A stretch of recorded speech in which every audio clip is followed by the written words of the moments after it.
Good evening, everyone. I would like to welcome you all to the fourth session of Essence Training Series. We once again have Dr. Khan Mahmood Amanat with us, who will be taking the second among the eight steel courses today. Uh, Today, he will introduce us to seismic design concept of steel frames. And seismic design, needless to say, is one of the most important topics for Bangladesh. And this webinar will definitely help us in honing our skills in seismic engineering. With this, I will transfer the mic to Professor Amanat. Thank you, Mr. Bodhi. Uh, I am Professor Amanat speaking. Assalamu alaikum and welcome to everyone. Good evening. Today, we will start discussion and presentation on the seismic design concept of steel frames. Actually, I will talk about seismic design of steel frames in today's lecture as well as the next lecture to come in the next week. So two lectures will be given on seismic design. And since this is only two lectures, and seismic design of steel structure is a very vast topic, and there are so many things to talk about. There are so many things to discuss. There are so many things to learn that it is virtually impossible to cover all things in only just two lectures. So actually, I will not attempt to do that, of course. So in these two lectures, I will just try to introduce the basic concepts of seismic design. And I will point out the resources you can use, you can discuss, or you can learn to do the seismic design of steel structures, because it is a very important topic for Bangladeshi engineers, because Bangladesh, majority of the area of Bangladesh, we will see the map later today in today's lecture, that majority of the areas of Bangladesh falls within high or moderate seismic activity or seismic hazardous activity. So it is very important for us to learn the seismic design. So with that introduction, I like to begin at today's presentation. This is only about the seismic design concept. And also I assure you, today's lecture, I have tried to keep the mathematics as minimum as possible. As far as I understand from the yesterday's lecture, it included some mathematics, and whenever we include mathematics in the presentation loses its charm. So don't worry. Today, surely we are not going to see a lot of maths, only concepts. So with that, let me begin today's lecture. So the first, I introduce you the lateral force resisting system. Seismic force is a lateral force. That means when the seismic excitation occurs at the base of a building, the building shakes from left to right or front to back. That means the movement is lateral, and from that lateral movement, lateral force is generated. You all know that when we do seismic design, we apply the force as lateral force. And so we need a lateral force resisting system in a building which will be capable of resisting the wind force, the earthquake force, or any other lateral force that may come to act on the building. So here is the first one, the shear wall. We all know what is the shear wall is. Shear walls are nothing but vertical concrete walls, which are capable of resisting in-plane shear by the action of shear and moment, in-plane shear and in-plane moment. So shear walls are nothing but vertical cantilever walls or vertical cantilevers. This is a very popular system, and this system is used or followed by the engineers all over the world as a very efficient lateral force resisting system. One thing we must keep in mind that, well, I will talk about this later also, but let me point it out here that whenever you use a shear wall in the design of a building, the shear wall must be supported on a mat foundation, on a large mat foundation, or on pile foundation. If shear wall is supported only on shallow or individual spread footing type foundation, then the shear wall will not be very effective, because it is a cantilever, and the base of the shear wall is the what we call it is the fixed support. So fixity at the base is very important. So the fixity can be only achieved if you provide a very large mat foundation, which may be a part of the building mat foundation, or you can provide the fixity by providing a pile foundation with a strong pile cap or something like that. The basic idea is, since the shear wall is a cantilever, you must provide adequate fixity at the base so that it can act like a cantilever and act as a lateral force resisting system. We will talk this about later if we get the chance. So let me move on to the next slide. This is the braced frame. This is also, as I said earlier, the shear wall system is very common in reinforced concrete buildings, but this kind of system is also common in steel buildings as well. Because sometimes in high seismic areas, the amount of seismic force is so high that anything other than shear wall may not be sufficient. That is the basic benefit of shear wall. It is a very efficient in resisting lateral forces like seismic force or wind force or something like that. So next, the most common lateral force resisting system, particularly for steel building, is the braced frame. So shear wall is applicable for both concrete building as well as steel buildings, but generally the braced frame, which you are now seeing in the front in your screen, this braced frame is generally applicable for steel buildings. In reinforced concrete building, these are generally not used. Well, there are examples of concrete building with braced frame, but those are very rare, and in most cases, those kind of constructions are primarily done for architectural reasons or some sort of other reasons like that. But a braced frame is not common in concrete buildings, but it is a very common system for steel building. So this is another very efficient lateral force resisting system. And third one, the moment frame. Moment frame is also a kind of lateral force resisting system, at least theoretically.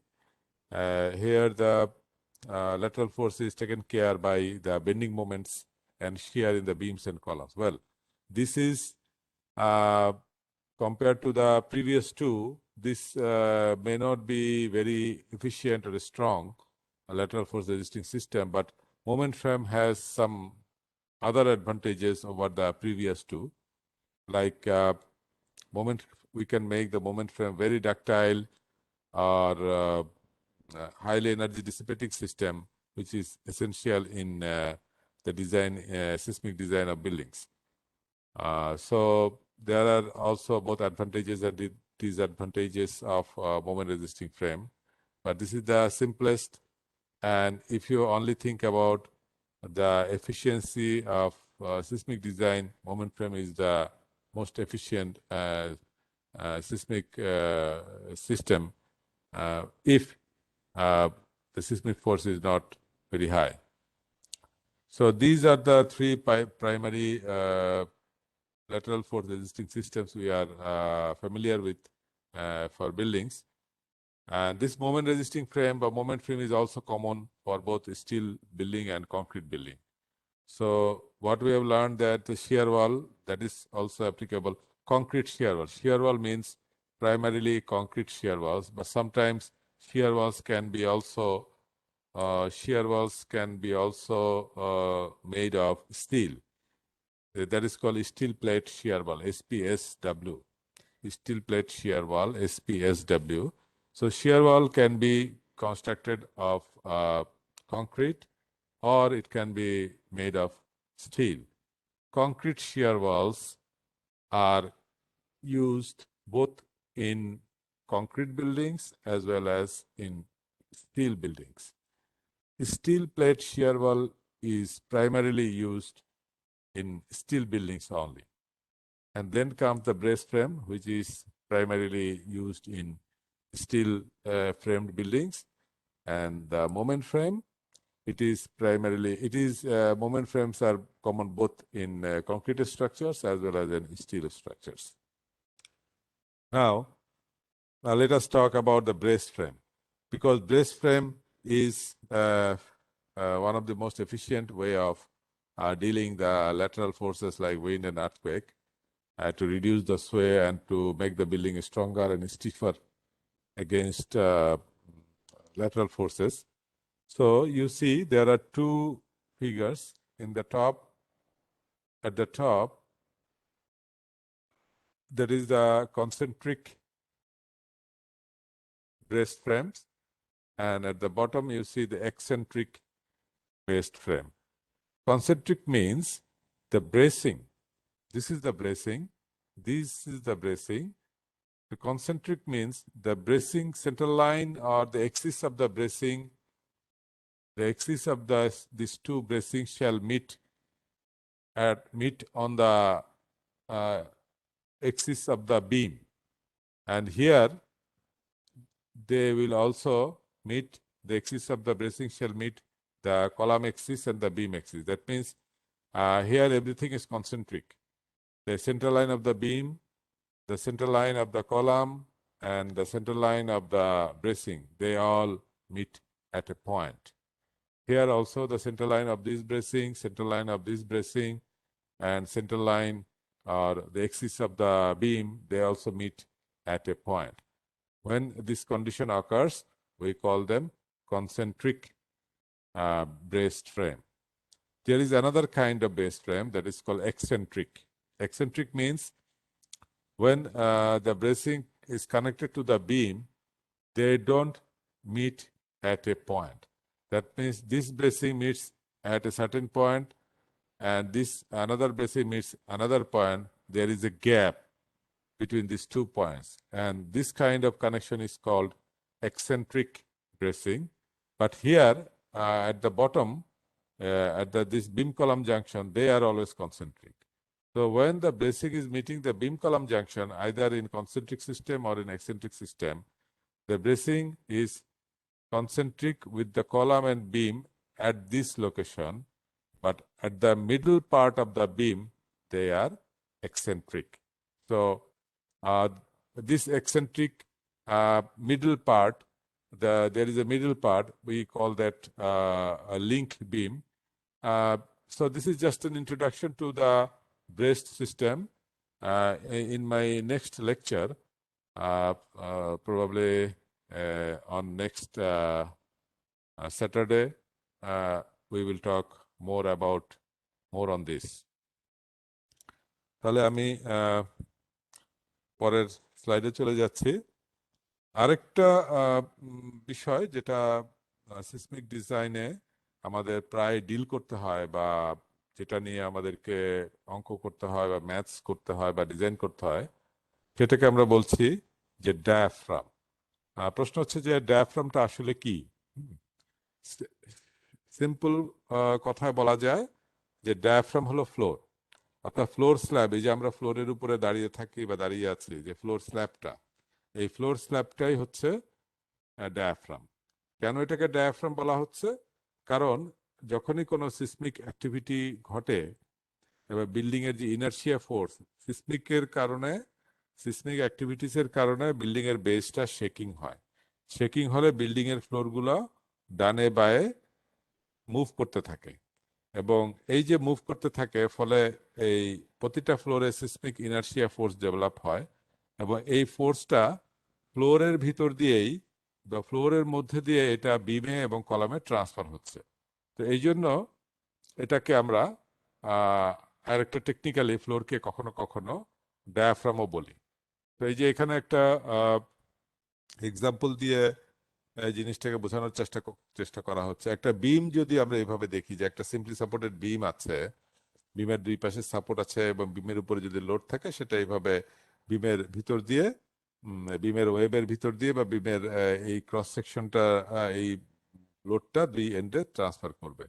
এখন এই বিমটাকে যদি আমি কাত করে বা শোয়ানো অবস্থায় দেখি, একটা ফ্লোরের মতন দেখি, যেটা দুই পাশে দুইটা ওয়াল আছে এবং এখানে বিমটা কাত হয়ে আছে এবং সিসমিক ফোর্স হরিজন্টালি কাজ করছে, তাহলে সিসমিক ফোর্সটা এই ডায়াফ্রামের ভিতর দিয়ে আলটিমেটলি দুই ওয়ালে চলে যাবে, ওয়ালে ট্রান্সফার হবে।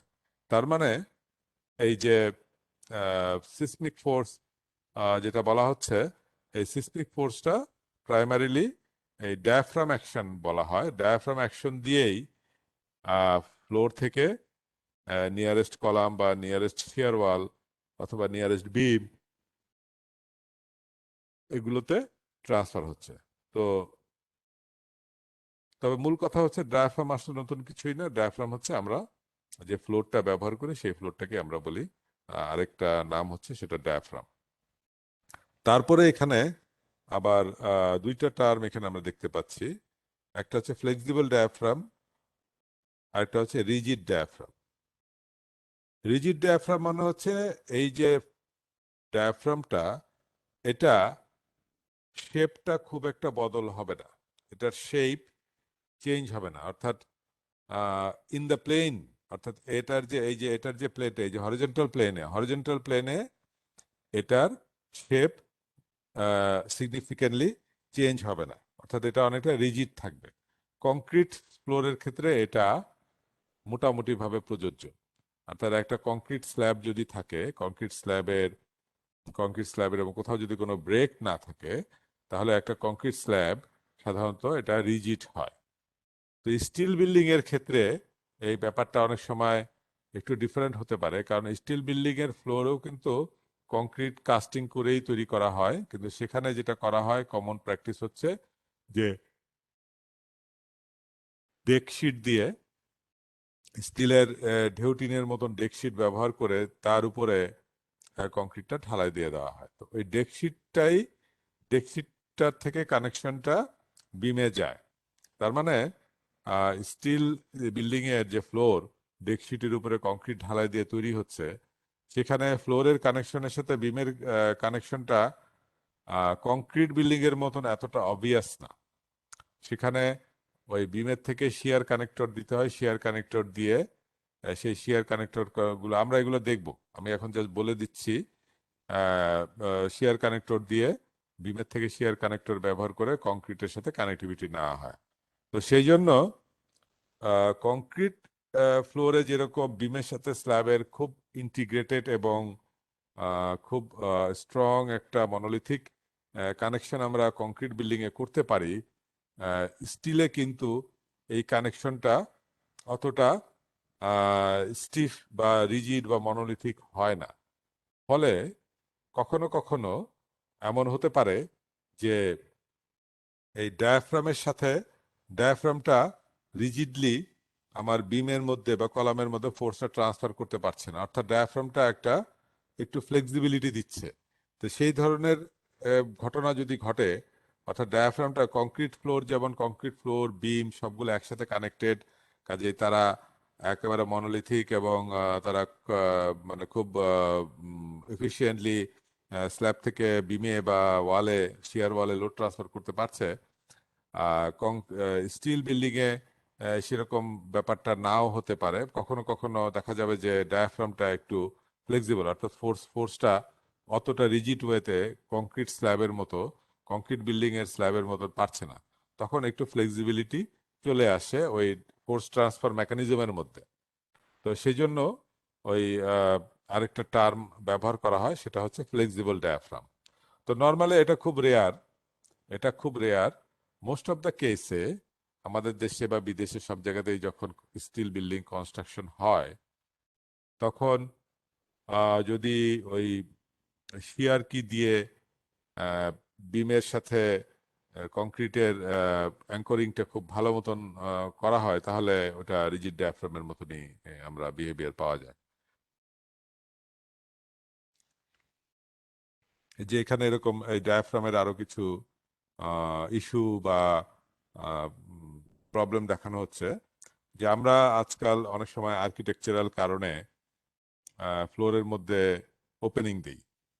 হ্যাঁ, তো এই ওপেনিং দেওয়াটাকে এখানে একটা বিমের সাথে এরকম তুলনা করা হচ্ছে, যে এর আগে ছিল, আমাদের আগের ছবিতে ছিল এরকম একটা সলিড বিম, দুই পাশে নিচে উপরে ফ্ল্যাঞ্জ আছে।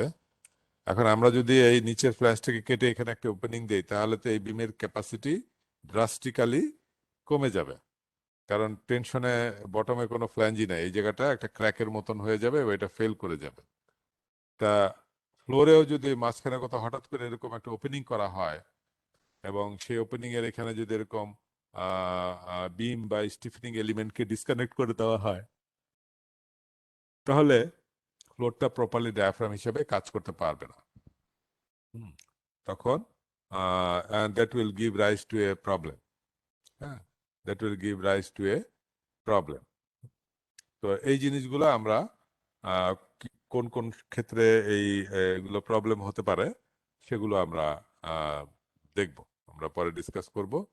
তো যেহেতু ডিসকাশনের মধ্যে এই diaphragm, rigid diaphragm, flexible diaphragm, এই টার্মিনোলজিগুলি আছে আমাদের, তো সেজন্য আমরা এটা একটু শুরুতেই একটু ডিসকাস করে নিচ্ছি। আচ্ছা, এরপরে আসছি স্ট্রাকচারাল ইররেগুলারিটি অফ দ্য বিল্ডিংস। হ্যাঁ, স্ট্রাকচারাল ইররেগুলারিটি অফ দ্য বিল্ডিংস, অর্থাৎ সিসমিক ডিজাইন করতে গেলে সিসমিক ডিজাইনের মূল আহ, ও, মানে সিসমিক ডিজাইন সবসময় অ্যাডভোকেট করে বা বলে যে রেগুলার বিল্ডিং ডিজাইন করতে হবে।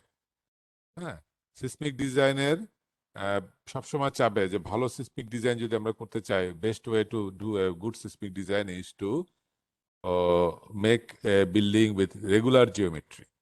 Regularity is important for seismic design.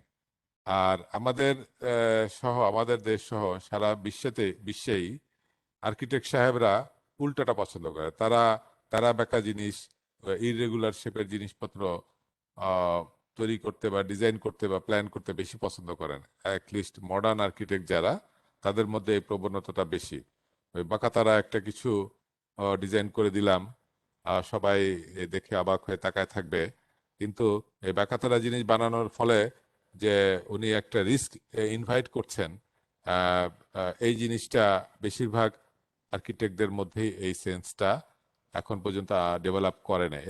এই ব্যাপারে অবশ্য আমাদের নিজেদেরও সীমাবদ্ধতা আছে। আমাদের আর্কিটেকচারাল ডিজাইনের কারিকুলামে এই ব্যাপারগুলো খুব সম্ভবত আহ, অতটা পড়ানো হয় না।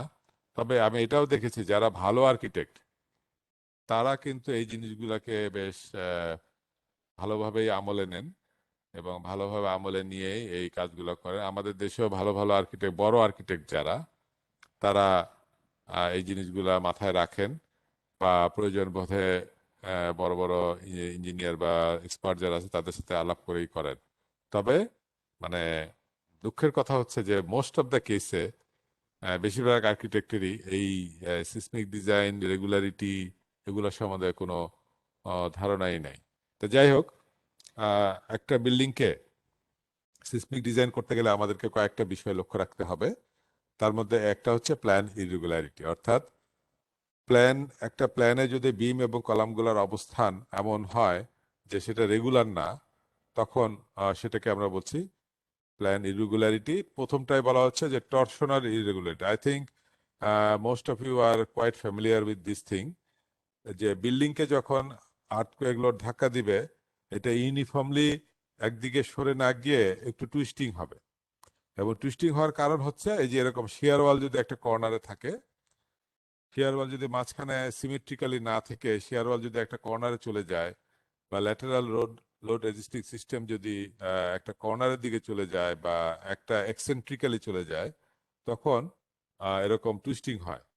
এই টুইস্টিং হয় বা টর্শন হয়। প্ল্যানে আমি দেখব, প্ল্যানে যদি আমি অ্যানালিসিস করে দেখবো যে বিল্ডিংটা ইউনিফর্মলি একদিকে সরে না গিয়ে একটু টুইস্ট করে গেছে। তো এই ধরনের ইরেগুলারিটিকে আমরা বলি টর্শনাল ইরেগুলারিটি। এটা হচ্ছে এক ধরনের one type of irregularity in the building. Next আছে হচ্ছে নেক্সট আছে মানে আসছে রি এন্ট্রান্ট কর্নার্স। রি এন্ট্রান্ট কর্নার মানে হচ্ছে যে এই কর্নারটা, অর্থাৎ আমার যখন এল শেপের বিল্ডিং এ এরকম একটা কর্নার থাকে, বাইরের কর্নার না, এক্সটেরিয়র কর্নার না, ইন্টেরিয়র কর্নার, যেখান থেকে এরকম কর্নার দিয়ে যদি এরকম এল শেপের বিল্ডিং কানেক্টেড থাকে, আর্থকুয়েক হলে দেখা যাবে কি যে এই জায়গাটাতে খুব সহজেই ক্র্যাক এবং ড্যামেজ ডেভেলপ করছে। তো এই ধরনের বিল্ডিংকে বলি আমরা বিল্ডিং উইথ রি এন্ট্রান্ট কর্নার। এটাও কিন্তু আমাদের দেশে বেশ অনেক জায়গাতেই আছে। তো এই ধরনের কর্নার, রি এন্ট্রান্ট কর্নার যুক্ত বিল্ডিং আমাদেরকে অ্যাভয়েড করা উচিত। তাহলে প্রশ্ন আসতে পারে যে তাহলে কি স্যার আমরা এরকম এল শেপের বিল্ডিং বানাতে পারবো না? অবশ্যই পারা যাবে। বিল্ডিং এর শেপ এলই থাকবে। আমি যেটা করতে পারি যে এখানে এই বিল্ডিংটাকে দুইটা সেপারেট স্ট্রাকচারে ভাগ করলে কিন্তু আবার আর এই প্রবলেমটা থাকে না। তো এগুলো আমরা ডিসকাস করব। আপাতত আমরা ইরেগুলারিটি বলতে কি কি মিন করি সেটাই আমরা একটু দেখতে থাকি। তারপরে হচ্ছে ডায়াফ্রাম এক্সেন্ট্রিসিটি অ্যান্ড কাটআউটস, যেটা ওই যে ডায়াফ্রামের ডিসকাশন করতে গিয়ে বলছিলাম যে ডায়াফ্রামের মধ্যে যদি এরকম কাটআউট থাকে বা ডায়াফ্রামটা যদি সিমেট্রিক না হয় বা ডায়াফ্রামের কোনো একটা অংশে তার মাস একটু বেশি আবার কোনো অংশে ফাঁকা, সেরকম কন্ডিশনকে বলছি আমরা diaphragm eccentricity and cut outs. হ্যাঁ, যেরকম ডায়াফ্রামে যে এইখানে এই ক্র্যাকটা কিন্তু হচ্ছে আমার রিএন্ট্রেন্ট কর্নারের ক্র্যাক। এই যে ক্র্যাকটা, এটা কিন্তু এই আগেরটার মতন, এই যে এটার মতো। হ্যাঁ, বাট আমার এই এই এখানে কাট আউট থাকার কারণে এই যে ফ্লোর স্ল্যাবটা সবগুলা কলামে বা সবগুলা শিয়ার ওয়ালে ইউনিফর্মলি সিসমিক ফোর্সটা ট্রান্সফার করতে পারছে না। তো তখন এই ধরনের ড্যামেজিং এবং ফেইলিওর দেখা দিতে পারে। নেক্সট হচ্ছে non parallel lateral force resisting system. Non parallel non parallel মানে হচ্ছে সে এখানে একটা এদিকে আছে, এইদিকে আবার এই যে এই বিমটা, আমার তো বিম এবং কলাম দুটা মিলেই আমার সিসমিক ফোর্স রেজিস্ট করে, তাই না? তো এখানে দেখা যাচ্ছে যে যখন আমার সিসমিক ফোর্সটা এদিকে আসবে, এই দিক থেকে আসবে, তখন এই বিম এই কলাম রেজিস্ট করবে, আবার এই বিম এই কলাম রেজিস্ট করবে, কিন্তু এরা একটু মানে অন্য অ্যাঙ্গেলে আছে, অর্থাৎ প্যারালাল সিস্টেমে নাই। তো প্যারালাল সিস্টেমে না হলে, প্যারালাল যেটা বলছে non parallel lateral force resisting system, হ্যাঁ, তখন এটাও একটু টর্শনাল ইরেগুলারিটি বা টর্শন দিতে পারে আর কি। হ্যাঁ, তো সেটাই হচ্ছে এখানে আহ, এইটা সো দিস ইজ দ্য, এটা কি হলো, আহ, এটা একটা ইরেগুলারিটি। তারপরে আমরা যেতে পারি 5 নাম্বার, যে আউট অফ প্লেন অফসেট। হ্যাঁ, আউট অফ প্লেন অফসেট, ঠিক আছে। আউট অফ প্লেন অফসেট মানে হচ্ছে ডিসকন্টিনিউয়াস শিয়ার ওয়াল, অর্থাৎ দেখা গেল যে এখানে শিয়ার ওয়াল আছে কিন্তু এখানে আবার শিয়ার ওয়াল নাই। হ্যাঁ, এখানে শিয়ার ওয়াল নাই, এবার এই শিয়ার ওয়ালটা ভিতরে নাই। হ্যাঁ, এরকম একটা কিছু যদি হয়, অর্থাৎ ডিসকন্টিনিউয়াস শিয়ার ওয়াল, শিয়ার ওয়াল গুলা কন্টিনিউয়াস না হয়ে কোথাও কোথাও শিয়ার ওয়ালের মধ্যে ভার্টিক্যাল ডিরেকশনে, মানে শিয়ার ওয়ালটা ডিসকন্টিনিউয়াস, এটাকে আসলে আহ, মানে প্ল্যান কন্ডিশনই বলা হচ্ছে, প্ল্যান কন্ডিশনই বলা হচ্ছে। তখন এই ধরনের বিল্ডিং এটা ফেল করে যেতে পারে। তার মানে এই যে আমরা যেটা বলছি যে প্ল্যান ইরেগুলারিটি, এই প্ল্যান ইরেগুলারিটি হচ্ছে 5 রকম। P5 পর্যন্ত এসছি, আমাদের আগে ছিল P1 2 3 4, এই হচ্ছে পাঁচটা পাঁচটা প্ল্যান ইরেগুলারিটি আছে। এই পাঁচটা আমরা দেখলাম। এরপরে আমরা দেখবো যে ভার্টিক্যাল ইরেগুলারিটি, আরেকটা টাইপ আমরা বলছি, that is the vertical irregularity. এই ভার্টিক্যাল মানে হচ্ছে বিল্ডিংটা ভার্টিক্যাল ডিরেকশনে ইউনিফর্মিটি আছে কিনা স্ট্রাকচারাল সিস্টেমের, বা কোনো গন্ডগোল আছে কিনা বা কোনো ভেরিয়েশন আছে কিনা, সেটাকেই মিন করা হচ্ছে ভার্টিক্যাল ডিরেকশনের ইরেগুলারিটি দিয়ে। তো প্রথমটাই হচ্ছে স্টিফনেস ইরেগুলারিটি, বা আমরা কমনলি যেটাকে বলি সফট স্টোরি। ঠিক আছে, সফট স্টোরি এটা it is a very common I mean মানে ইরেগুলার কন্ডিশন, এবং আমাদের দেশে প্রচুর বিল্ডিং আছে এরকম সফট স্টোরি ইরেগুলারিটি আছে। আহ, যেরকম এই যে আমাদের দেশে প্রায় যেটা দেখা যায় যে আহ, একটা ফ্রেম স্ট্রাকচার হচ্ছে 4 তলা বা পাঁচতলা বা ইভেন 6 তলা, গ্রাউন্ড ফ্লোরে পার্কিং এর জন্য শুধু কলামের উপরে গ্রাউন্ড ফ্লোরটা করে তারপরে ফার্স্ট ফ্লোর থেকে রেসিডেন্স গুলো অ্যাপার্টমেন্ট গুলো তৈরি হচ্ছে, এবং পার্কিং এর জন্য গ্রাউন্ড ফ্লোরটা আমরা ফাঁকা রাখছি, কোনো ওয়াল দিচ্ছি না, শুধুমাত্র কলামের উপরে দাঁড়িয়ে আছে। এবং উপরের ফ্লোর গুলাতে অ্যাপার্টমেন্ট থাকাতে সেখানে ওয়াল থাকছে, বিম কলামের সাথে ওয়ালও থাকছে। এই সমস্ত কারণে দেখা যায় যে উপরের ফ্লোর গুলার ল্যাটারাল স্টিফনেস নিচের ফ্লোরের তুলনায় অনেক বেশি, অর্থাৎ স্টিফনেস ইরেগুলারিটি বলা হচ্ছে। তখন এই ধরনের এটাকে আমরা বলি সফট স্টোরি। এই যে গ্রাউন্ড ফ্লোরটা এখানে কলামগুলার স্টিফ মানে ল্যাটারাল ফোর্সের এগেনস্টে কলামগুলা যতটা রেজিস্ট করতে পারছে, উপরের ফ্লোরগুলো তার থেকে বেটার পারছে। এটার আমরা কিছু ছবি দেখলে আরো ক্লিয়ার হয়ে যাবে। তারপর হচ্ছে মাস ইরেগুলারিটি। মাস ইরেগুলারিটি হচ্ছে কোনো একটা ফ্লোরে অ্যাবনর্মালি যদি অতিরিক্ত লোড চলে আসে বা অতিরিক্ত মাস থাকে, তখন এরকম হতে পারে। সে দেখা গেল যে আমাদের কোনো একটা ফ্লোরে আমরা একটা গোডাউন করে ফেললাম, নর্মাল একটা অফিস বিল্ডিং, কখনো দেখা গেল যে কমার্শিয়াল বিল্ডিং এ কিন্তু এই জিনিসটা প্রায় অনেক সময় ঘটতে পারে, যে দেখা গেল একটা কমার্শিয়াল বিল্ডিং সবগুলো ফ্লোরই নর্মাল অফিসের জন্য হচ্ছে, হঠাৎ করে দেখা গেল কোনো একটা কোম্পানি একটা ফ্লোর ভাড়া নিয়ে সেখানে গোডাউন বানিয়ে সেটাকে প্রচুর মালপত্র বা জিনিসপত্র রেখে সেটার মাস ইরেগুলারিটি জেনারেট করে দিচ্ছে।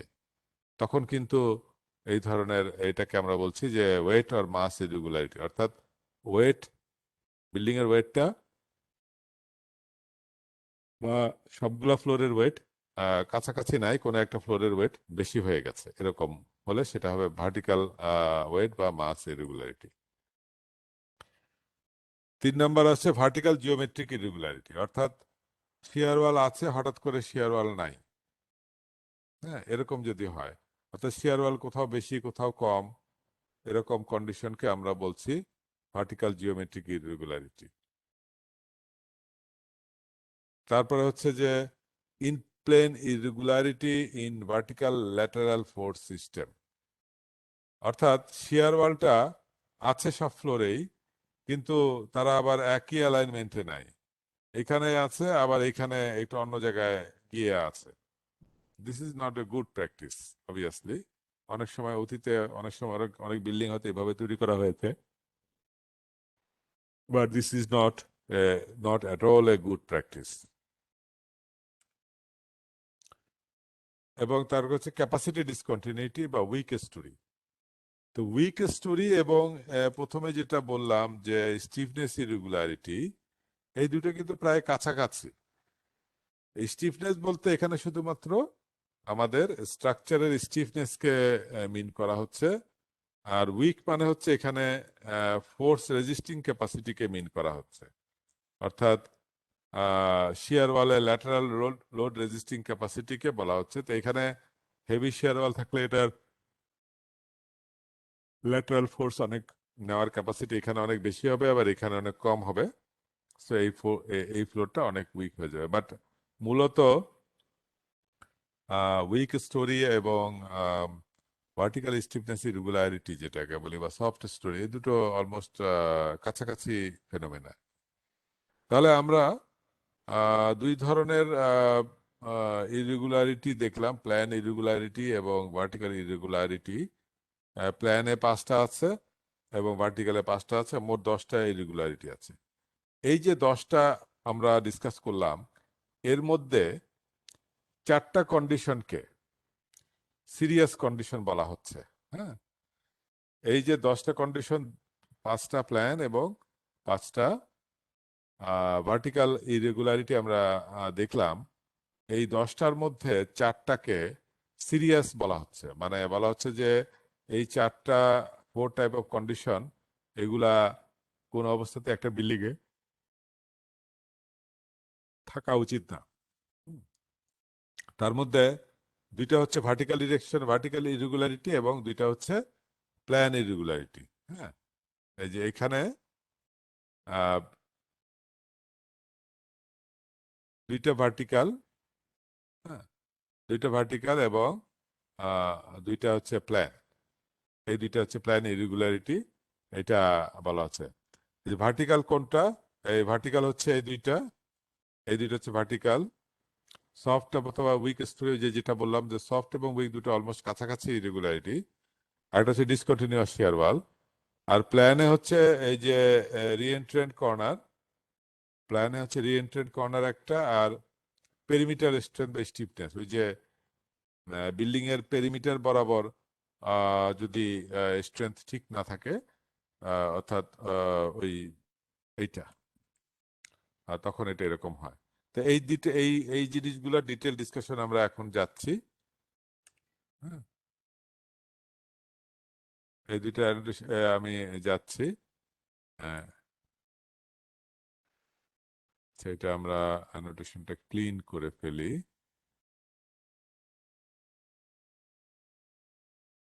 এটা মুছছে না কেন, সরি, একটু ওয়েট করো।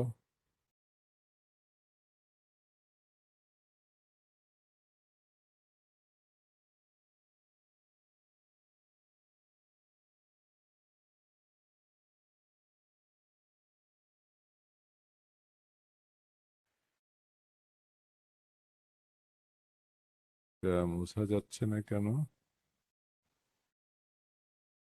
স্টেশনটা মুছে ফেলা দরকার।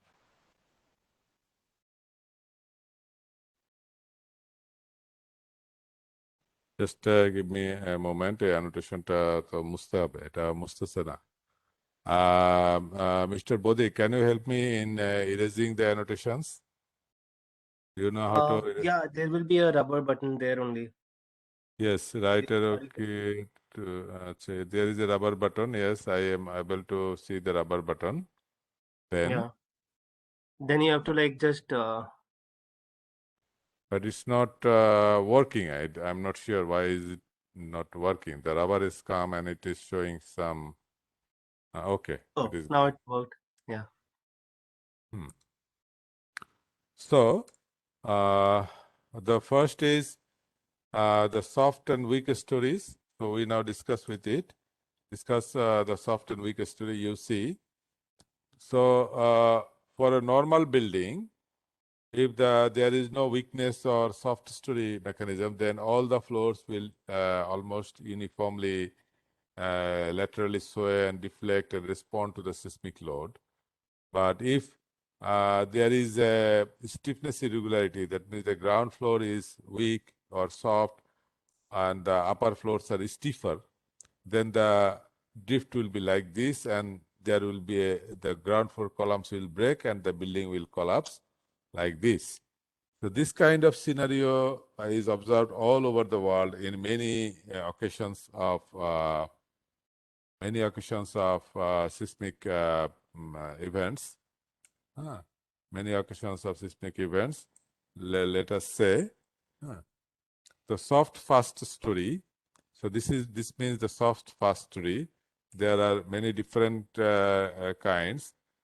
That first one is that the flexible first floor.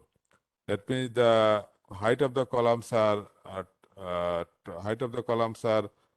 taller than the column height of the other floors. Since if the length of the column increases, the column becomes flexible. So this is a kind. And another kind is discontinuity or indirect load path. That means you have a transfer girder like this, and on the ground floor you don't have many columns. You only. This is a very rare type of construction. So we generally do not bother about this thing. And this is the very common আমাদের দেশে আসলে এইরকম structure প্রচুর আছে। দেখা যায় যে আমরা স্পেশালি 5 থেকে 6 তলা বিল্ডিং যেগুলো 5 থেকে 6 তলা অ্যাপার্টমেন্ট বিল্ডিং যেগুলো হচ্ছে বা ইভেন 8-10 তলা অ্যাপার্টমেন্ট বিল্ডিং যেগুলো হচ্ছে, দেখা যায় যে সেগুলোর গ্রাউন্ড ফ্লোরটা ওপেন থাকে এবং তখন আপার ফ্লোরগুলোতে ওয়াল থাকে, অন্যান্য সেকেন্ডারি এলিমেন্ট থাকে। যে সেকেন্ডারি এলিমেন্ট স্পেশালি ওই ইনফিল ওয়াল বা আমরা বলি ব্রিক ওয়ালগুলো, এগুলো থাকার কারণে আপার ফ্লোরগুলা হেভি হয়ে যায় এবং একটু স্টিফ হয় এবং তখন এই গ্রাউন্ড ফ্লোরটা সফট হয়ে যায়। প্রচুর এক্সাম্পল আছে এখানে। আশা করি আপনারা দেখতে পাচ্ছেন যে এখানে ওই যে এই জিনিসটা, এই যে একটা বিল্ডিং জাস্ট গ্রাউন্ড ফ্লোরের কলামগুলা ভেঙে বিল্ডিংটা কাত হয়ে পড়ে গেছে। এটা হচ্ছে যে এই ধরনের স্ট্রাকচার, হেভি সুপার স্ট্রাকচার। এখানেও দেখা যাচ্ছে এটা কিন্তু ফার্স্ট ফ্লোর। এই যে কলামগুলো ভেঙে গেছে যে দেখতে পাচ্ছেন, এই যে কলামটা ভেঙে পড়ে গেছে, এই যে কলাম ভেঙে গেছে, কলামগুলো ভেঙে যাওয়াতে বিল্ডিংটা কোলাপস করে নিচে পড়ে গেছে। এটা একটা ছবি। আরো ছবি আছে, এই যে বিল্ডিং এর গ্রাউন্ড ফ্লোরটা ভেঙে গাড়ির উপরে পড়ে গাড়িগুলোকে সব চ্যাপ্টা করে ফেলেছে। So this is another example. এটাও আরেকটা এক্সাম্পল। এই যে ভুজ, এই যে কলামগুলা ভেঙে গিয়ে বিল্ডিংটা জাস্ট নিচের দিকে চলে আসছে, নিচের দিকে পড়ে গেছে। সো এটা হচ্ছে ওই যে সফট স্টোরি যেটাকে আমরা বলি। এই সফট স্টোরির এটা হচ্ছে এক্সাম্পল, সফট স্টোরি কলাপসের এক্সাম্পল। হ্যাঁ, তো এরপরে আসছে ডিসকন্টিনিউয়াস শিয়ার ওয়াল। হ্যাঁ, যেটাকে আমরা এর আগে দেখছিলাম যে এরপরে হচ্ছে ডিসকন্টিনিউয়াস শিয়ার ওয়াল, যেটা আমাদের সেকেন্ডে যে ডিসকন্টিনিউয়াস শিয়ার ওয়াল যেটা, এটা আমরা দেখছি। এখানে somebody is annotating my screen. So discontinuous shear wall, core type irregularity, vertical core type irregularity V5। হ্যাঁ, এটা আমরা বরঞ্চ একটা এক্সাম্পল দেখি। এক্সাম্পলটা হচ্ছে যেরকম, এটা একটা রিয়েল স্ট্রাকচারের দেখানো হচ্ছে এক্সাম্পল, অলিভ ভিউ হসপিটাল। এইখানে দেখা যাচ্ছে যে বিল্ডিংটাতে শিয়ার ওয়ালগুলোর কনস্ট্রাকশন এরকম ছিল। এরকম হওয়ার কারণে এই বিল্ডিংটা ওই যে সান ফার্নান্দো আর্থকুয়েক 71-এ এটা এইভাবে ফেল করে যায়। ডিসকন্টিনিউয়াস শিয়ার ওয়াল থাকার কারণে এটা এরকম ফেল করে যায়। এই যে এখানে এটা এটা এটা আসলে অনেকটা সফট স্টোরির কাছাকাছি একটা ব্যাপার। তারপরে হচ্ছে variation of perimeter strength, variations in perimeter strength and stiffness. অর্থাৎ বিল্ডিং এর পেরিমিটার বরাবর যদি আমার ল্যাটারাল লোড রেজিস্টিং সিস্টেম সব জায়গায় যদি সমান না থাকে, তাহলে দেখা যাবে যে সেন্টার অফ মাস আর centre of resistance, centre of mass হচ্ছে আমার এই ডায়াফ্রাম। কারণ আর্থকোয়েক মানে তো হচ্ছে, আর্থকোয়েক তো বিল্ডিংকে সরাসরি ধাক্কা দেয় না, বিল্ডিংটা আর্থকোয়েকের কারণে ঝাঁকুনি খায়, ঝাঁকুনি খেলে বিল্ডিংটা মোশনে যায় এবং মোশনে যাওয়ার ফলেই এই মোশনটা পরিবর্তনশীল। সো ওই নিউটনের সেকেন্ড ল যেটা বলি, মাস ইন্টু অ্যাক্সিলারেশন, পরিবর্তনশীল মোশন হওয়া মানে সেখানে অ্যাক্সিলারেশন আছে। তো ওই বিল্ডিং এর মাস তার সাথে ওই অ্যাক্সেলারেশনটা যোগে সেটা ফোর্সে উৎপন্ন হয়। তো বিল্ডিং এর মাস এর সেন্টার তো এটা বিল্ডিং এ থাকবে, আর এই যে সেন্টার অফ মাস দিয়েই বিল্ডিং এর উপরে আর্থকোয়েক ফোর্সটা কাজ করবে। তো সেই বিল্ডিং এর মাস, সেন্টার অফ মাস দিয়ে যেহেতু আর্থকোয়েক ফোর্সটা কাজ করবে, ওইটাকে রেজিস্ট করতে গেলে বিল্ডিং এর যে সেন্টার অফ রেজিস্ট্যান্স, অর্থাৎ এই যে বিভিন্ন বিম কলাম বা শিয়ার ওয়াল দিয়ে যে সিসমিক ফোর্সের এগেনস্টে একটা রেজিস্ট্যান্স রেজিস্ট্যান্স অ্যাপ্লাই করা হচ্ছে, এই রেজিস্ট্যান্সের সেন্টারটাও ওই সেন্টার অফ মাসের কাছাকাছি থাকতে হবে। হুম। তো যদি এরকম এক্সেন্ট্রিসিটি থাকে, সেন্টার অফ মাস আর সেন্টার অফ রেজিস্ট্যান্সের এখানে এরকম এক্সেন্ট্রিসিটি থাকে, তখনই কিন্তু ওই টুইস্টিং বা টর্শনাল ইরেগুলারিটি বা এই জাতীয় ব্যাপার স্যাপার ঘটতে পারে এবং বিল্ডিং এর কলাপস বা ফেলিওর হবে। আচ্ছা, এরপরে হচ্ছে রি এন্ট্রান্ট কর্নার। অর্থাৎ এই ধরনের বিল্ডিং যদি আমরা বানাই, এই ধরনের বিল্ডিং কিন্তু একেবারেই আনকমন না। এইচ শেপের বিল্ডিং বানানো হয়, এল শেপের বিল্ডিং হতে পারে, টি শেপের বিল্ডিং তৈরি করা হয়, মাঝখানে কোর্টইয়ার্ড আছে, এখানে একটা কোর্টইয়ার্ড আছে, এরকম। তো এই যে কর্নার গুলো, এই কর্নার গুলো হচ্ছে রি এন্ট্রান্ট কর্নার, এই কর্নারটা হচ্ছে রি এন্ট্রান্ট কর্নার, এখানে হচ্ছে এটা রি এন্ট্রান্ট কর্নার। এই কর্নার গুলো হচ্ছে সব রি এন্ট্রান্ট কর্নার। তো এরকম রি এন্ট্রান্ট কর্নারে ক্র্যাক আসবে। এরকম রিএন্ট্রেন্ট কর্নার হলে এরকম ক্র্যাক আসবে, ক্র্যাক এসে এখান থেকে কলামগুলার কলাপস হবে, ও কলামগুলার কলাপস হওয়ার পরে আস্তে আস্তে বিল্ডিংটা এরকম কলাপস করে যাবে। হুম। তো এটাই হচ্ছে এই যে রিএন্ট্রেন্ট কর্নারটা একটা নচের মতন বিহেভ করে এখান থেকে ক্র্যাকটা ইনিশিয়েট হয়। হুম। এবং অবভিয়াসলি এটা টর্শন হবে, যেহেতু সিমেট্রিক ক্রস সেকশন না। সিমেট্রিক ক্রস সেকশন না হওয়ার কারণে আমার হরিজন্টাল সিসমিক ফোর্স যখন ডায়াফ্রামে আসবে, এটা টুইস্টিং হবে, ফলে এই ধরনের ক্র্যাকিং ডেভেলপ করবে। তো এটার সলিউশন আসলে কঠিন কিছু না, অনেকগুলো সলিউশন আছে। তার মধ্যে একটা হচ্ছে যে সেপারেট করে দেওয়া, আমার এরকম দুইটা পার্ট বানায় দেওয়া। এটা আমরা খুব সহজেই করতে পারি, আর্কিটেকচারাল ফিচারকে অক্ষত রেখে আমরা খুব সহজেই যেটা করতে পারি যে আমরা পাশাপাশি দুইটা কলাম করে খুব কাছাকাছি দুইটা করে দুইটা আলাদা স্ট্রাকচার হিসেবে করলাম, তাহলে প্রবলেম সলভ। আরেকটা হতে পারে যে স্টিফ এলিমেন্ট এরকম ব্যবহার করতে পারি এই কর্নারটাতে, যাতে ফেলিওর না হয়, সেখানে আমরা অ্যারেস্টিং ওয়াল দিতে পারি। আর আরেকটা হচ্ছে কর্নারটাকে স্মুথ করা, অর্থাৎ এরকম স্প্লে করে দেওয়া, যাতে এইখানে এই যে কর্নারের কারণে যে এখান থেকে ক্র্যাক ডেভেলপ করতো, সেটা এখানে ক্র্যাক ডেভেলপমেন্টের ফোর্সটাকে এরকম ই করে দেওয়া, এরকম বিম দিয়ে এরকম একটা কিছু করে দেওয়া। বাট এটা করলে আবার অন্য ধরনের প্রবলেমও হতে পারে। হুম। অন্য ধরনের প্রবলেমও হতে পারে। তো যাই হোক, এগুলো হচ্ছে এই ধরনের রিএন্ট্রেন্ট কর্নারের সলিউশন, এগুলো আমরা সলিউশন আসতে পারি। তো মোটামুটি এই হচ্ছে সিসমিক ডিজাইন করতে গেলে বিল্ডিং এর যে ইরেগুলারিটি গুলা আসতে পারে, সেই ইরেগুলারিটি গুলা আমরা একটু ডিসকাস করলাম, এবং সেখান থেকে কিভাবে বিল্ডিংটা প্ল্যান করলে বা বিল্ডিংটা ডিজাইন করলে এগুলাকে অ্যাভয়েড করা যাবে, বা এই সম্বন্ধে আমি খুব কনসেপচুয়ালি কিন্তু এগুলা একটু ডিসকাস করার চেষ্টা করলাম। আমি এখন একটু বিএনবিসি সম্বন্ধে বলা শুরু করব। আমাদের যেহেতু seismic design, Bangladesh national building code এখন আমাদের 2020, যেটা গত বছর এই আহ, গত বছর এটা গেজেটেড হয়েছে। সো এখন থেকে আমাদেরকে এই বিএনবিসি 2020 এটা আমাদেরকে ফলো করতে হবে আমাদের সমস্ত বিল্ডিং ডিজাইনে। এবং এই বিএনবিসি 2020-তে কিন্তু সিসমিক ডিজাইনটা বেশ ইলাবোরেটলি দেওয়া আছে। তো আমরা ডিজাইনার হিসাবে আমরা সবচেয়ে বেশি ব্যবহার করি ইকুইভ্যালেন্ট স্ট্যাটিক ফোর্স মেথড। তা আমি ওইটাই একটু ডিসকাস করব।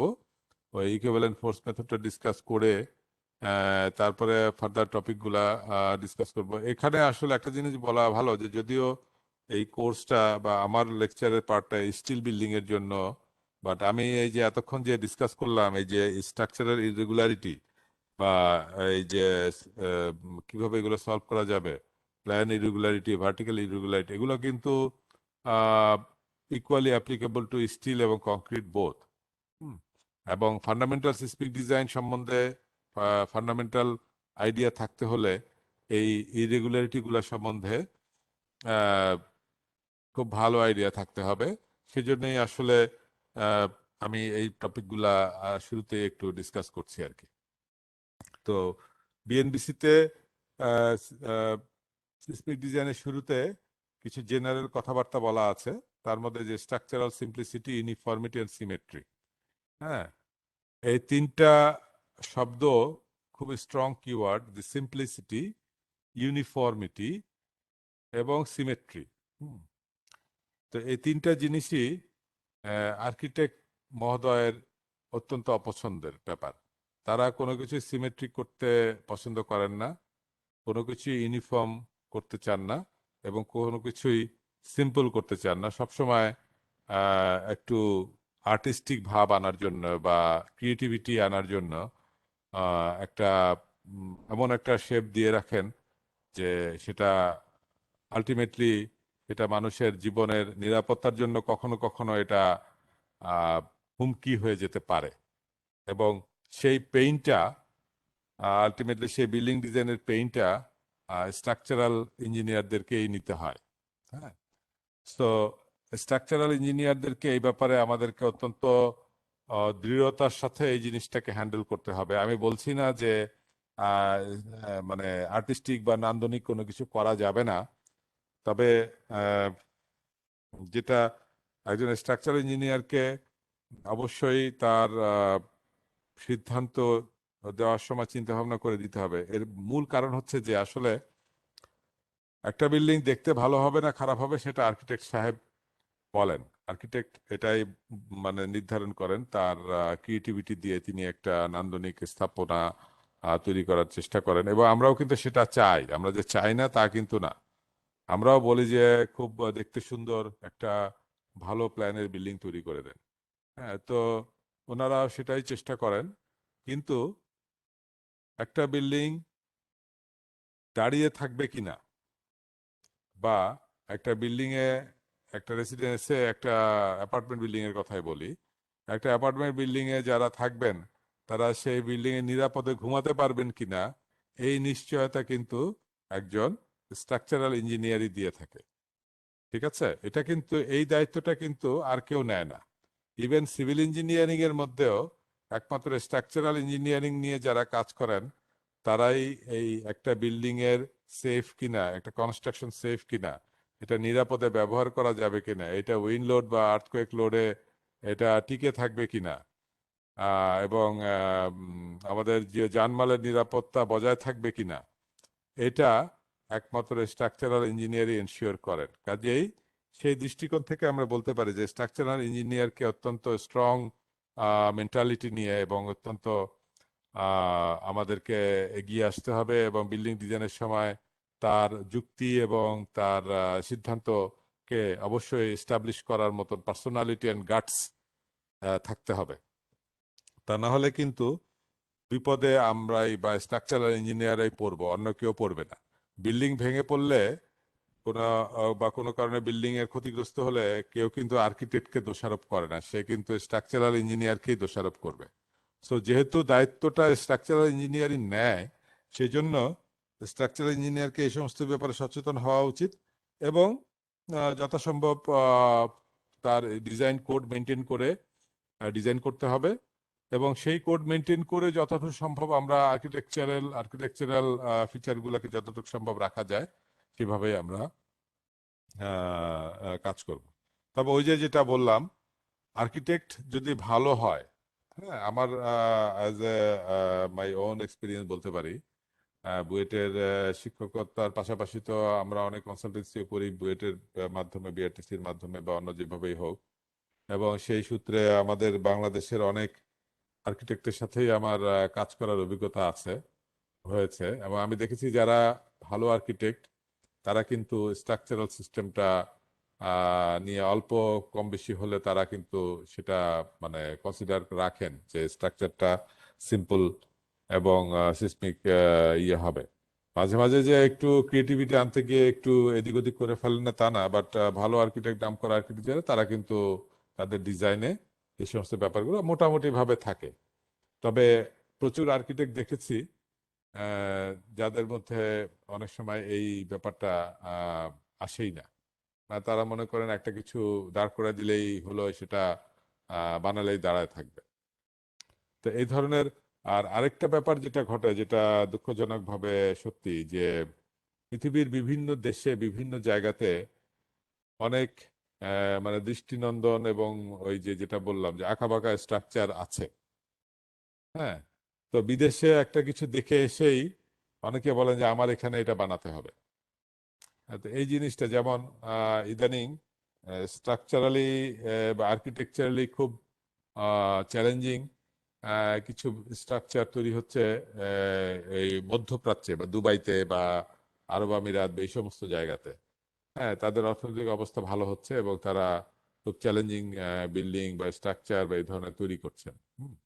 এখন কথা হচ্ছে যে দুবাইতে কোনো আর্থকোয়েক হয় না। এখন যেখানে আর্থকোয়েক হয় না সেখানে কিন্তু একজন আর্কিটেক্ট বা একজন স্ট্রাকচারাল ইঞ্জিনিয়ারের ফ্রিডমটা অনেক বেশি। ঠিক আছে? তো সেখানে একটা বিল্ডিং যতটা সহজে একটা ইরেগুলার শেপ দিয়ে তৈরি করা সম্ভব, সেম জিনিস কিন্তু বাংলাদেশে বা ঢাকা শহরে করা যাবে না। এই জিনিসটা আবার অনেকে বুঝতে চান না। তো আহ, সেই কারণেই কিন্তু আপনারা খেয়াল করবেন, স্ট্রাকচারাল ইঞ্জিনিয়ার হিসেবে আপনাদের জানা উচিত যে পৃথিবীর যে সমস্ত শহরগুলোতে বা যে সমস্ত দেশে সিসমিক সিসমিক হ্যাজার্ড বেশি, যেমন আমেরিকার ক্যালিফোর্নিয়া বলা যেতে পারে বা জাপান, জাপান বলা যেতে পারে, বা অন্যান্য দেশ যেখানে আছে, সেই সমস্ত দেশে বা সেই সমস্ত শহরে কিন্তু এরকম ইরেগুলার স্ট্রাকচার খুঁজে পাওয়া যাবে না, খুব রেয়ার। হুম, খুব রেয়ার। ইরেগুলার স্ট্রাকচার বেশিরভাগ পাওয়া যাবে হচ্ছে যেখানে আর্থকোয়েকের প্রবণতা বা আর্থকোয়েকের হ্যাজার্ড তুলনামূলকভাবে কম, সেই সমস্ত দেশে। তো এই জিনিসগুলো আর ব্যাকগ্রাউন্ড গুলো না বুঝেই আমরা অনেক সময় একটা জায়গায় একটা কিছু দেখেই বলি যে আমাদের দেশে এরকম হয়, আমরা কেন বানাচ্ছি না বা বানাতে পারি না। তো ব্যাকগ্রাউন্ড গুলো আসলে বুঝতে হবে। তো এটার জন্য আসলে আমাদেরকে প্রচুর পড়াশোনা করতে হয়। সো আজকে লেকচার বা এইভাবে আমি সবসময় সবাইকে এনকারেজ করি যে as a structural engineer you should develop the habit of reading. প্রচুর বই পড়তে হবে এবং এই সমস্ত বিষয়গুলো নিয়ে চিন্তা করতে হবে এবং এগুলা জানতে হবে। তো যাই হোক, অনেক আহ, হয়তো একটু আহ, অপ্রাসঙ্গিক কথা বলে ফেললাম compare to the today's topic. আমি একটু দ্রুত যাই এই জায়গাটায়, যে এখানে সিসমিক ডিজাইনের ডিজায়ারেবল ক্যারেক্টারিস্টিক সম্বন্ধে আমাদের বিএনডিসি কোডে যে কথাবার্তাগুলো বলা আছে, এগুলারই সামারাইজ ফর্মে আমরা এখানে লিখেছি। যে কথাগুলো কিন্তু আমি ইতিমধ্যে আলোচনা করে ফেলেছি, যে টর্শনাল রেজিস্ট্যান্স ভালো থাকতে হবে, bidirectional resistance, structural redundancy, এগুলো থাকতে হবে। তো এগুলো আসলে একটু সাধারণ কথাবার্তা। আমরা একটু এগিয়ে যাই। বিএনবিসি সম্বন্ধে আমি একটু ইন্ট্রোডিউস করে দিচ্ছি। আমার ধারণা already you know about BNBC 2020, যদি এর মধ্যে এই কোর্সে বা অন্য কোথাও এটা পরিচিত না হয়ে থাকো। তো বিএনবিসি 2020টা কিন্তু সবার কালেকশনে থাকতে হবে। As a structural engineer you must have a copy of Bangladesh national building code, সেটা সফট কপি হোক বা পিডিএফ কপি হোক বা হার্ড কপি হোক। হার্ড কপি যদি জোগাড় করতে পারা যায় খুবই ভালো, আর তা নাহলে অ্যাটলিস্ট সফট কপিটা জোগাড় করবেন। তো এই সুযোগে আমি বিএনবিসির সফট কপিটা একটু আপনাদের সামনে একটু প্রেজেন্ট করে আমি আবার এই প্রেজেন্টেশনে ফেরত আসছি। এটা করার কারণ হচ্ছে যে বিএনবিসিটা বাজারে পাওয়া যায়, কিন্তু সবগুলো ভার্সন কিন্তু অথেন্টিক না, অথেন্টিক বা ভালো বলা যাবে না। হ্যাঁ, বিএনবিসিটা প্রকাশ করেছে হচ্ছে আমাদের বিজি প্রেস বা বাংলাদেশ গভর্নমেন্ট প্রেস, যেটা ওরা প্রকাশ করেছে, এবং ওদের ওয়েবসাইটে এটা পাওয়া যায়। তবে ওদের ওয়েবসাইটে ওরা যেভাবে প্রকাশ করেছে সেটা আসলে খুব একটা ব্যবহারযোগ্য না। সেটা খুব একটা ব্যবহারযোগ্য না। সেই জন্য ওই ভার্সন থেকে আমি আমি একটু এফোর্ট দিয়ে এবং আমার একজন ছাত্রের হেল্প নিয়ে একটা আহ, কি বলবো, একটা ভালো বুকমার্ক তবে একটা ভার্সন আমরা আহ, তৈরি করেছি। আপনারা কি এটা দেখতে পাচ্ছেন আমার স্ক্রিনটা, পিডিএফ ফাইলটা? Do you see, doctor mister? দেখা যাচ্ছে, ক্যান দেখা ইউ যাচ্ছে। See? Yeah, right. Okay, okay, okay. So this is the building code. This is the building code. Let me start with the cover. যেহেতু এটা আমরা ব্যবহার করব, কাজে এটা সম্বন্ধে একটু ইন্ট্রোডাকশন করে নেওয়া ভালো। Just a moment.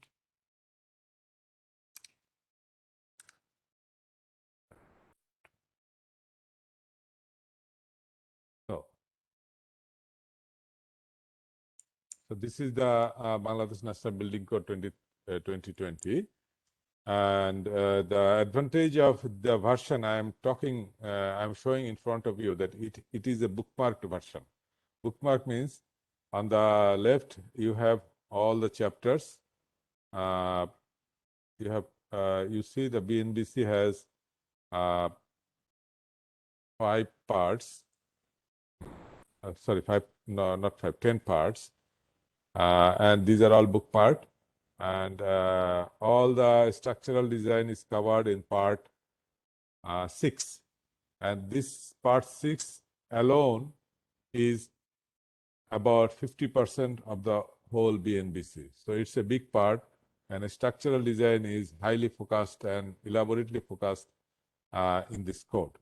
So this structural design has about how many? 13 chapters, about 13 chapters and a lot of appendix to cover different issues.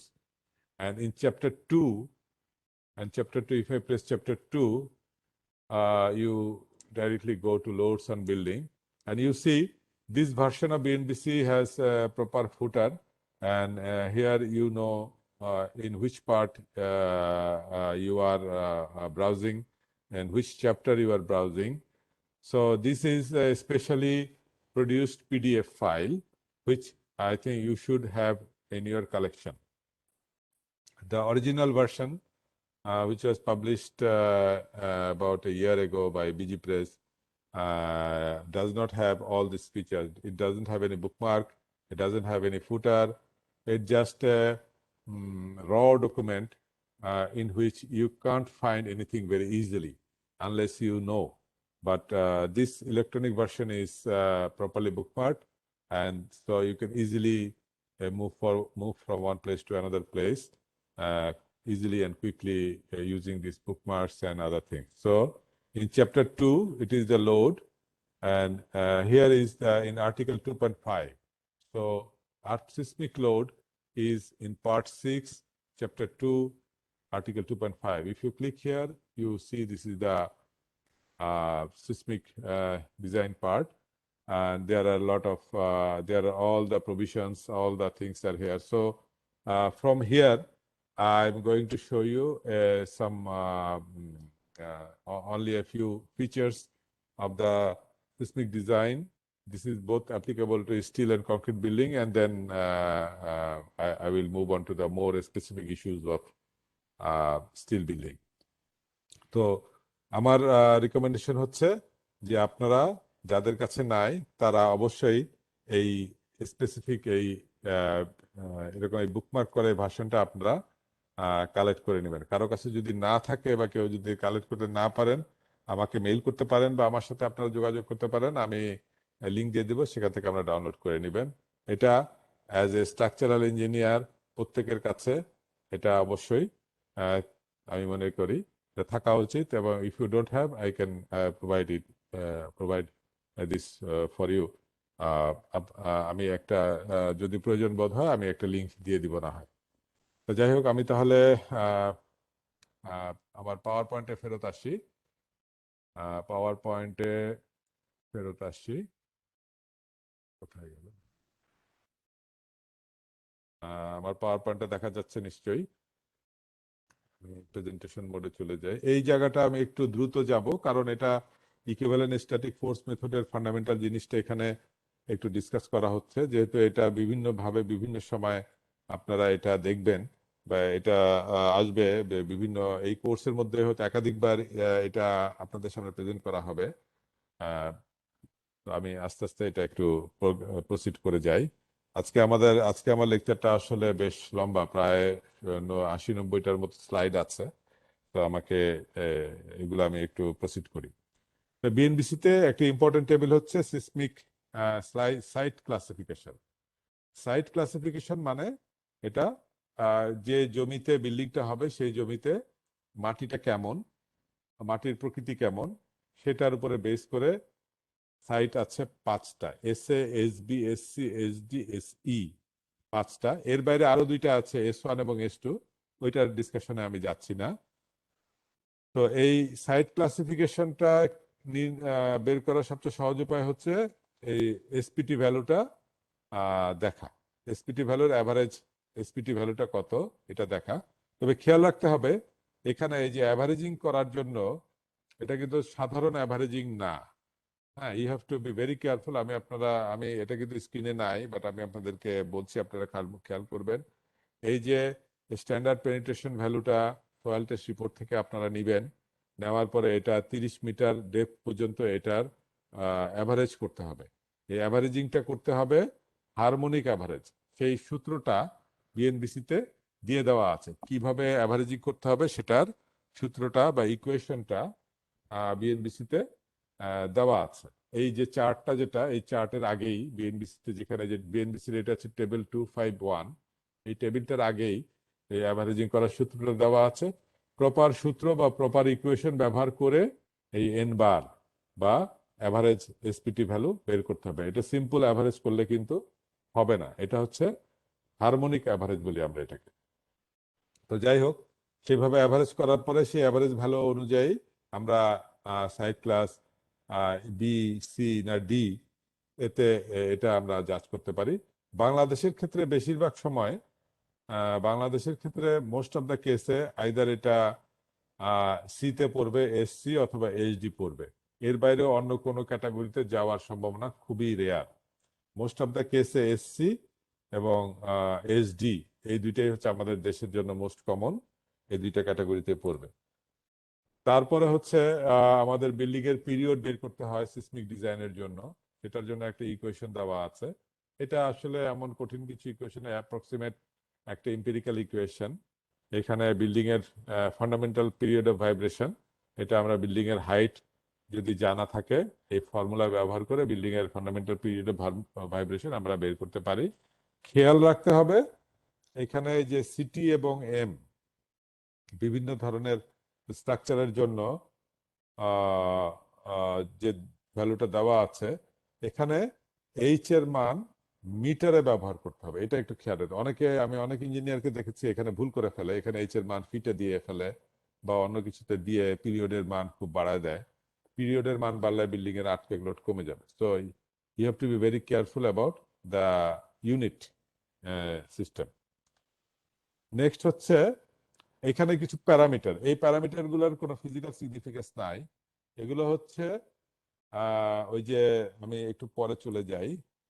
এই যে আমাদের সিসমিক ডিজাইনের জন্য ওই এই গ্রাফ থেকে এই সিএসটা লাগে। এই সিএসটা বের করার জন্য সিএস এর মান কত হবে, এইটা সিএস এর এখানে 4টা ইকুয়েশন আছে। এটা একটা ইকুয়েশন, একটা স্ট্রেট লাইন, তারপরেরটা একটা হরিজন্টাল স্ট্রেট লাইন বা কনস্ট্যান্ট, তারপরে একটা লাইন, এবং তারপরে আরেকটা কার্ভ। এই যে 4টা জোন, এই একটা জোন 0 থেকে টিবি, টিবি থেকে টিসি, টিসি থেকে টিডি এবং গ্রেটার দেন টিডি। এই আহ, এই টিবি, টিসি এবং টিডি এদের মান আবার ওই সাইট ক্লাস অনুযায়ী ডিফারেন্ট হয়। সেটাই আগের চার্টটাতে বলা আছে যে সাইট ক্লাস অনুযায়ী বা সয়েল টাইপ অনুযায়ী এই টিবি, টিসি, টিডি, হ্যাঁ, এবং সয়েল প্যারামিটার এস, এগুলো ডিফারেন্ট হতে পারে। কাজেই আমাদের প্রথম কাজ হচ্ছে ওই যে প্রথম কাজ হচ্ছে এই সাইট ক্লাসটা বের করা, তারপরে সেই অনুযায়ী আমরা এই সাইট ক্লাস অনুযায়ী এই এস টিবি টিসি টিডি এই প্যারামিটারগুলো আমরা এই চার্ট থেকে এই টেবিল 254 এখান থেকে আমরা নিয়ে নিতে পারি। তারপরে সেই ভ্যালুগুলা ব্যবহার করে টিবি এবং এই যে টিবি টিসি টিডি ব্যবহার করে এখান থেকে আমার পিরিয়ডটা কোন রেঞ্জে পড়লো, আমার বিল্ডিং এর পিরিয়ডটা আমি আগে বের করব, সেখান থেকে সিএসটা আমি বের করতে পারি। এখানে যে কোনো একটা ইকুয়েশন অ্যাপ্লিকেবল, যে কোনো একটা ইকুয়েশন অ্যাপ্লিকেবল হয়ে আমাদের সিএসটা বের হয়ে যাবে। সিএসটা বের হয়ে গেলেই আমরা সিসমিক ফোর্স বের করতে পারবো। এখানে আরেকটা প্যারামিটার যেটা আমাদের লাগে, ওই যে আর ফ্যাক্টর বলে বা রেসপন্স রিডাকশন ফ্যাক্টর। এটার বিএনবিসি টেবিল 257 এখানে দেওয়া আছে। আচ্ছা, এখানে আমি বিএনবিসিতেই চলে যাই, আমার মনে হয় সেটা হলে একটু বেটার হবে। Let me share the BNBC again and continue my discussion. এখানে এই যে বিএনবিসিটা, আমি এখানে আবার ফেরত আসছি। বিএনবিসিটা দেখা যাচ্ছে নিশ্চয়ই, mister Bodhi, do you see the BNBC? Anyone respond? Can you see the BNBC? দেখা যাচ্ছে। Dr. Amanat. Okay, হ্যাঁ, okay, thank you. So Arta, I this is, Dr. Amanat, just wanted to ask you, like a lot of people are asking if they can get the link to this bookmark okay, version. So okay, maybe I will okay. talk to you later, and if that is something that I can upload on the portal, I will talk to you later. Yes, of course, no problem. Surely. I know if people will ask. So anyway, যেটা বলছিলাম, ওই যে equation গুলো আমি দেখালাম, এই equation গুলো বিএনবিসিতে এখানে আছে। তো এখান থেকে বা আমরা ব্যবহার করব, এগুলা করে আলটিমেটলি এই যে আমাদের আর এর মান হচ্ছে রেসপন্স রিডাকশন। এই যে এখানে বলছে response reduction factor, deflection amplification factor, এটা। তো এই টেবিলটা হচ্ছে এখানে বিভিন্ন বিল্ডিং সিস্টেমের জন্য, bearing wall system, building frame system, moment resisting frame system, হ্যাঁ, তারপরে ডুয়াল সিস্টেম, বিভিন্ন রকম সিস্টেমের জন্য এখানে এই যে প্রথম কলামে হচ্ছে আর এর মান এবং আরো অন্যান্য প্যারামিটার বলা আছে। এখানে আরেকটা জিনিস ইম্পর্টেন্ট যেটা বলা আছে, সেটা হচ্ছে যে কোন ধরনের বিল্ডিং এর ম্যাক্সিমাম হাইট কত হবে, সেটার একটা লিমিট কিন্তু এখানে বলে দেওয়া হচ্ছে। আচ্ছা, এটা নিয়ে আমি এখনই বলে দিই। যেমন এই যে স্টিল বেস ফ্রেম, এখানে এনএল মানে হচ্ছে নো লিমিট, অর্থাৎ আমি যদি সিসমিক ডিজাইন ক্যাটাগরি বি অথবা সিতে থাকি কোনো লিমিট নাই। আর সিসমিক ডিজাইন ক্যাটাগরি ডিতে হলে আমার হাইট লিমিট 50 মিটার। তার মানে এখানে আবার নতুন একটা টার্ম আসছে, সিসমিক ডিজাইন ক্যাটাগরি। এটা নিয়ে আমি একটু পরে ডিসকাস করব। তো এই হচ্ছে এই আর এর টেবিল, যে রেসপন্স রিডাকশন ফ্যাক্টর, আর আমরা এই টেবিলটা থেকে নিতে পারি। এই টেবিলের শেষে একটা ফুটনোট আছে। এই ফুটনোটটা আমার মনে হয় যারা স্টিল ডিজাইন করেন, আপনারা এর মধ্যে যারা স্টিল বিল্ডিং বা ফ্যাক্টরি শেড এগুলোর ডিজাইনের সাথে জড়িত, তাদের জন্য একটা ইম্পর্টেন্ট ফুটনোট হচ্ছে এই ফুটনোট নাম্বার 4। এই নাম্বার 4 ফুটনোট যেটা, এইটা বলছে যে এই চার্টে যদি কোনো বিল্ডিং টাইপ আমরা না পাই, তাহলে এএসসি 705 এর টেবিল 12.21 ব্যবহার করা যেতে পারে। তার মানে মূলত আসলে এই চার্ট যেটা আছে, এটা এএসসি 705 থেকে নেওয়া। ফলে এএসসি 705 এর এই টেবিল 2 তে যে প্রভিশনটা আছে, সেটা কিন্তু আমরা এখানে অ্যাপ্লিকেবল করতে পারি। তো সেখানেই একটা জিনিস ইম্পর্টেন্ট কথা বলা আছে, এটা আমি আমার রিসেন্ট এক্সপিরিয়েন্স থেকে আমি সবার সাথে শেয়ার করছি। যে আমাদের এখানে অনেক ডিজাইনারে বলে যে স্যার, এই ফ্যাক্টরি শেড যেগুলো একতলা সিঙ্গেল স্টোরি ফ্যাক্টরি শেড, যেটা গ্যাবল ফ্রেম বা সিঙ্গেল স্টোরি ফ্যাক্টরি শেড, এগুলো ডিজাইন করতে গিয়ে যখন সিসমিক ডিজাইন ক্যাটাগরি ডিতে হয়, দেখা যায় যে স্পেশাল সিসমিক সিস্টেম ডিজাইন করতে হয়, এবং তখন কম্প্যাক্ট সেকশন ডিজাইন করতে গেলে ক্রস সেকশন খুব থিকনেস বেশি চলে আসে এবং আনইকোনমিক বা হেভি একটা ডিজাইন হয়, যেটা আগে এরকম প্রবলেম হতো না।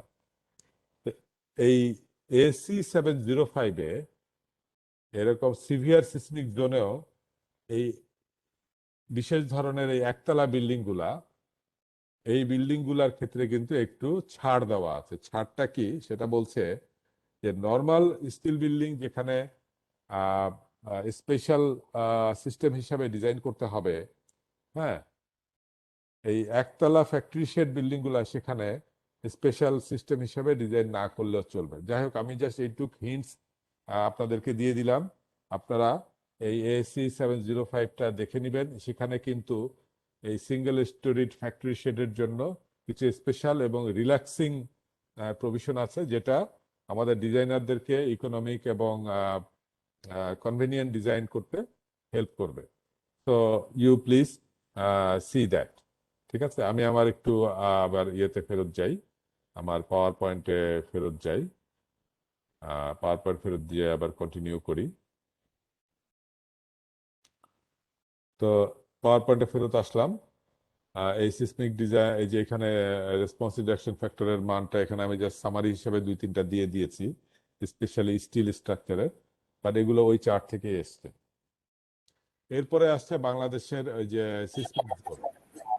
আমাদের বাংলাদেশকে মোট 4টা জোনে ভাগ করা আছে। I think you are all very much familiar with this figure.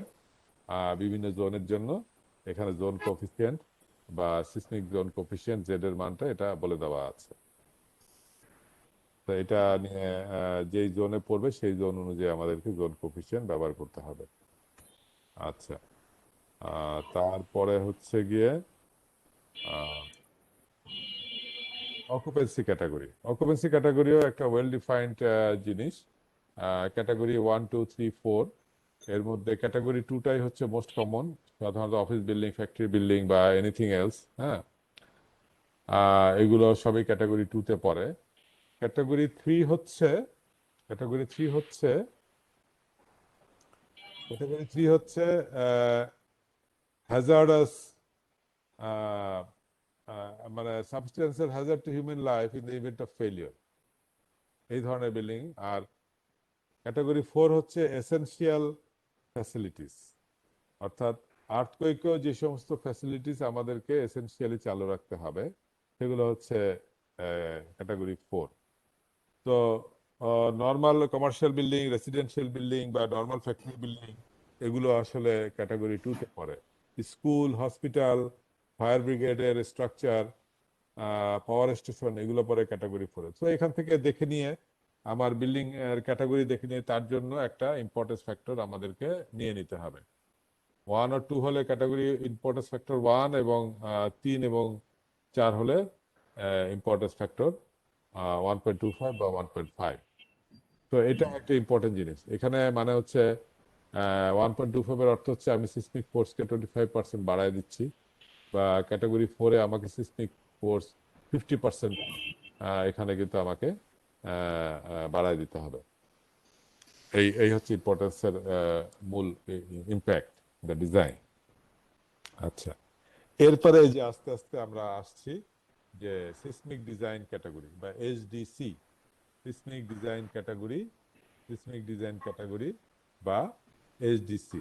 হ্যাঁ, সিসমিক ডিজাইন ক্যাটাগরি এখন বিএন আমাদের বিএনবিসির সাথে অন্যান্য আমেরিকান কোড বা অন্যান্য কোডের পার্থক্য হচ্ছে একটা, যে আমরা ওই আমেরিকান কোডে একই একই এলাকাতে আমরা চাইলে based on the type of building আমরা ডিফারেন্ট সিসমিক ক্যাটাগরি ডিজাইন করতে, সিসমিক ডিজাইন ক্যাটাগরিতে ডিজাইন করতে পারি। যেমন ধরা যাক যে টেক্সাস টেক্সাস বেসে ধরা যাক আমরা হিউস্টনে একটা বিল্ডিং বানাবো। তো হিউস্টনে depending on the nature of the building, কোনো বিল্ডিং সিসমিক ডিজাইন ক্যাটাগরি সিতে পড়তে পারে, কোনোটা সিসমিক ডিজাইন ক্যাটাগরি ডিতে পড়তে পারে। এটা depending on the nature of the building, not the site. হ্যাঁ, এটা তো আমাদের দেশে যেটা করা হয়েছে, আমাদের দেশে জোন এবং সয়েল প্রপার্টি অনুযায়ী এই সিসমিক ডিজাইন ক্যাটাগরিটা একেবারে ফিক্স করে দেওয়া হয়েছে। বলা হচ্ছে যে সিসমিক জোন, এই যে জোন, 4টা জোন আছে, আমরা যে ম্যাপে দেখে আসলাম, এই 4টা জোন আছে, এই 4টা জোন এবং অকুপেন্সি ক্যাটাগরি সাথে রিলেট করে 4টা জোন, এবং প্রতিটা জোনে যদি আমার সয়েলের ক্লাসিফিকেশন দেওয়া হবে সেই অনুযায়ী সিসমিক ডিজাইন ক্যাটাগরি কি হবে এটা একটা টেবুলার ফর্মে বলে দেওয়া আছে। কাজে এখান থেকে আমাদেরকে বিল্ডিং এর সিসমিক ডিজাইন ক্যাটাগরি কত হবে সেইটা আমরা নিব। তো বাংলাদেশের জন্য মোস্ট সিভিয়ার কন্ডিশন হচ্ছে সিসমিক ডিজাইন ক্যাটাগরি ডি। ঠিক আছে, এটা হচ্ছে ডি, বা এই ডি তে যদি কোনো একটা বিল্ডিং এই ক্যাটাগরি ডি তে পড়ে যায় আমাদের এই ক্রাইটেরিয়া অনুযায়ী, তাহলে তার জন্য স্পেশাল সিসমিক ডিজাইন করতে হবে। জাস্ট একটা কথা বলে বলে রাখছি, তার জন্য স্পেশাল সিসমিক ডিজাইন করতে হবে। অর্থাৎ কিছু সিসমিক ডিজাইনের সবচেয়ে স্ট্রিনজেন্ট প্রভিশন যেটা বিএনবিসি তে আছে সেটা ব্যবহার করতে হবে। তো আসলে এখান থেকে দেখলে দেখা যায় যে বাংলাদেশের এই যে জোন ফোরে জোন 4 বা আসলে S A side class S এটা খুব rare. This is a very rare condition. আমাদের দেশে মোস্ট অফ দ্য কেসে সাইড ক্লাস হচ্ছে সি অথবা ডি। বাংলাদেশের জোন 3 এবং জোন 4 ডি ছাড়া কোনো কথা নাই, এবং জোন 2 কোনো কোনো জায়গায় লাকিলি সি পাওয়া যায়, বা সি তে সিসমিক ডিজাইন ক্যাটাগরি সি ধরে ডিজাইন করা যায়। বাট মোস্ট অফ দ্য কেসে আমাদেরকে এখন সিসমিক ডিজাইন ক্যাটাগরি ডি দিয়েই ডিজাইন করতে হয়, যেটা সিভিয়ার মোস্ট কন্ডিশন। আর এগুলো তো আছে। তো এখানে যেটা বলছিলাম, এই যে ইকুইভ্যালেন্ট স্ট্যাটিক ফোর্স মেথডে সিসমিক অ্যাক্সেলারেশন, এই যে স্পেকট্রাল অ্যাক্সেলারেশন বলা হচ্ছে, এই এস এ হচ্ছে 2/3 ZIR/CS। তো এই ইকুয়েশন ব্যবহার করে আমরা ইকুইভ্যালেন্ট স্ট্যাটিক ফোর্স মেথডে করতে পারি, টোটাল বেস শিয়ার বের করতে পারি। তারপরে বেস শিয়ার বের করে এটাকে আমরা বিভিন্ন ফ্লোরে এইভাবে ইকুইভ্যালেন্ট ফোর্স দিয়ে এটা আমরা ভাগ করে দিতে পারি। তো পুরানো বিএনবিসির সাথে নতুন বিএনবিসির এখানে একটু পার্থক্য আছে। পুরানো বিএনবিসিতে এটা স্ট্রেট লাইনে আসতো, আর নতুন বিএনবিসিতে এখানে একটা কে পাওয়ার আছে। এই পাওয়ারটা থাকার কারণে এটা এরকম একটু ইনক্লাইন্ডের উপরের দিকে একটু বেশি আসতে পারে। তো এই হচ্ছে মোটামুটি আমরা ইকুইভ্যালেন্ট স্ট্যাটিক ফোর্স মেথডে সিসমিক বেস শিয়ার কিভাবে বের করতে হয় সেটা দেখলাম, এবং এই যে স্টেপগুলো, এই সিসমিক বেস শিয়ার ক্যালকুলেট করার স্টেপগুলো আমরা যদি ম্যানুয়ালি করতে চাই তাহলে কি স্টেপ ফলো করতে হবে সেটা এখানে করে দেওয়া আছে। তো আমরা আসলে ইঞ্জিনিয়ার হিসেবে সবসময় সবকিছু সহজভাবে করতে চাই, এটা আমাদের সবসময় এটা ইট ইজ কোয়াইট ন্যাচারাল। তো আমরা যখন সফটওয়্যার ব্যবহার করব সিস্টেম ডিজাইন করার জন্য, সে ইটেস বা স্ট্যাট প্রো এগুলো ব্যবহার করবো, সেখানেও আমরা চাইবো যে এই সমস্ত প্রভিশন, এই সমস্ত ইকুয়েশন বা ক্যালকুলেশন এগুলা যাতে অটোমেটিক হয়ে যায়। হ্যাঁ, তো সেটাও করা সম্ভব। সেটা যদি সুযোগ থাকে আমি আর নেক্সট দিন ডিসকাস করব যে ইট্যাপস আমাদের একটা পরিচিত সফটওয়্যার আছে, সেই সমস্ত সফটওয়্যারে কোন কোন প্যারামিটার গুলা দিলে এটা খুব সহজেই করা যায়। বিএনবিসি তেও এরকম একটা প্রভিশন আছে। বা অল্টারনেটলি আমরা এই যে সিসমিক বেস শিয়ারের ক্যালকুলেশনটা একটা স্প্রেডশিটে করে সরাসরি সফটওয়্যারে ইনপুট দিয়ে দিতে পারি, সেটাই ভেরি ইজি, এবং আমি পার্সোনালি আসলে ওভাবেই করে থাকি। Anyway, this is all about the equivalent static analysis of BNBC. BNBC তে কিভাবে ইকুইভ্যালেন্ট স্ট্যাটিক অ্যানালিসিস করে এই ইকুইভ্যালেন্ট বেস শিয়ার সিস্টেম বেস শিয়ার বি বি বের করতে হবে, তার একটা স্টেপ বাই স্টেপ এখানে দেওয়া আছে। এবং আমার ধারণা এটা all of you are familiar with this thing, কারণ এই জিনিসটা আমাদের দেশে রিসেন্টলি এই বছর থেকে অ্যাটলিস্ট আমরা আন্ডার গ্রাজুয়েটে পড়ানো শুরু করেছি, এবং যারা প্র্যাকটিসিং ইঞ্জিনিয়ার এবং যারা মডার্ন স্ট্রাকচার ডিজাইন করেন তারা বহু আগে থেকেই এই বিএনবিসির সমস্ত ব্যাপার স্যাপার নিয়ে ঘাটাঘাটি করছেন। এবং যারা এখনো এটা করেন না তাদেরকে আমি রিকোয়েস্ট করবো এখন থেকে এগুলাই ফলো করতে হবে। পুরোনো বিএনবিসি এখন আর ফলো করার কোনো অবকাশ নাই। আচ্ছা, আমরা এখন আস্তে আস্তে স্টিল স্ট্রাকচারের সিসমিক ডিজাইনের ব্যাপার স্যাপার গুলোর দিকে চলে আসছি। আমি জানি না আজকে আমি কতটুকু শেষ করতে পারবো, এখনো অনেক স্লাইড মনে হয় বাকি রয়ে গেছে। যদি আজকে শেষ করতে না পারি তাহলে নেক্সট দিন, আজকে যেখানে শেষ করব সেখান থেকে নেক্সট দিন আমরা শুরু করব, কোনো সমস্যা নাই। সামনে অনেকগুলা সময় আছে লেকচার, আমার আরো 5টা বা 6টা দিতে পারবো। তো I hope I can cover those in time. তো এখানে আমরা সিসমিক ডিজাইনের যে বেসিক ফিলোসফি সেটা নিয়ে এখানে আমরা এখন আলাপ করছি। সেটা হচ্ছে যে সিস্মিক ডিজাইনের কনসেপ্ট কি। হ্যাঁ, এখন পর্যন্ত সিস্টেমিক ডিজাইনের বেসিক কনসেপ্ট হচ্ছে যে কলাপস প্রিভেনশন। কলাপস প্রিভেনশন, এখানে অনেকে মনে করে যে আমাদের অনেক ইঞ্জিনিয়ার মানে নন ইঞ্জিনিয়ার তো বটে, মানে নন টেকনিক্যাল লোকজন তো বটেই, আমাদের অনেক টেকনিক্যাল লোকজনেরও এই ডিজাইন ফিলোসফি সম্বন্ধে খুব একটা ক্লিয়ার আইডিয়া নাই। এই সিস্মিক ডিজাইনের মূল উদ্দেশ্য কিন্তু স্ট্রাকচারকে রক্ষা করা না, not to save the structure. Seismic ডিজাইনের মূল লক্ষ্য হচ্ছে টু সেভ হিউম্যান লাইফ।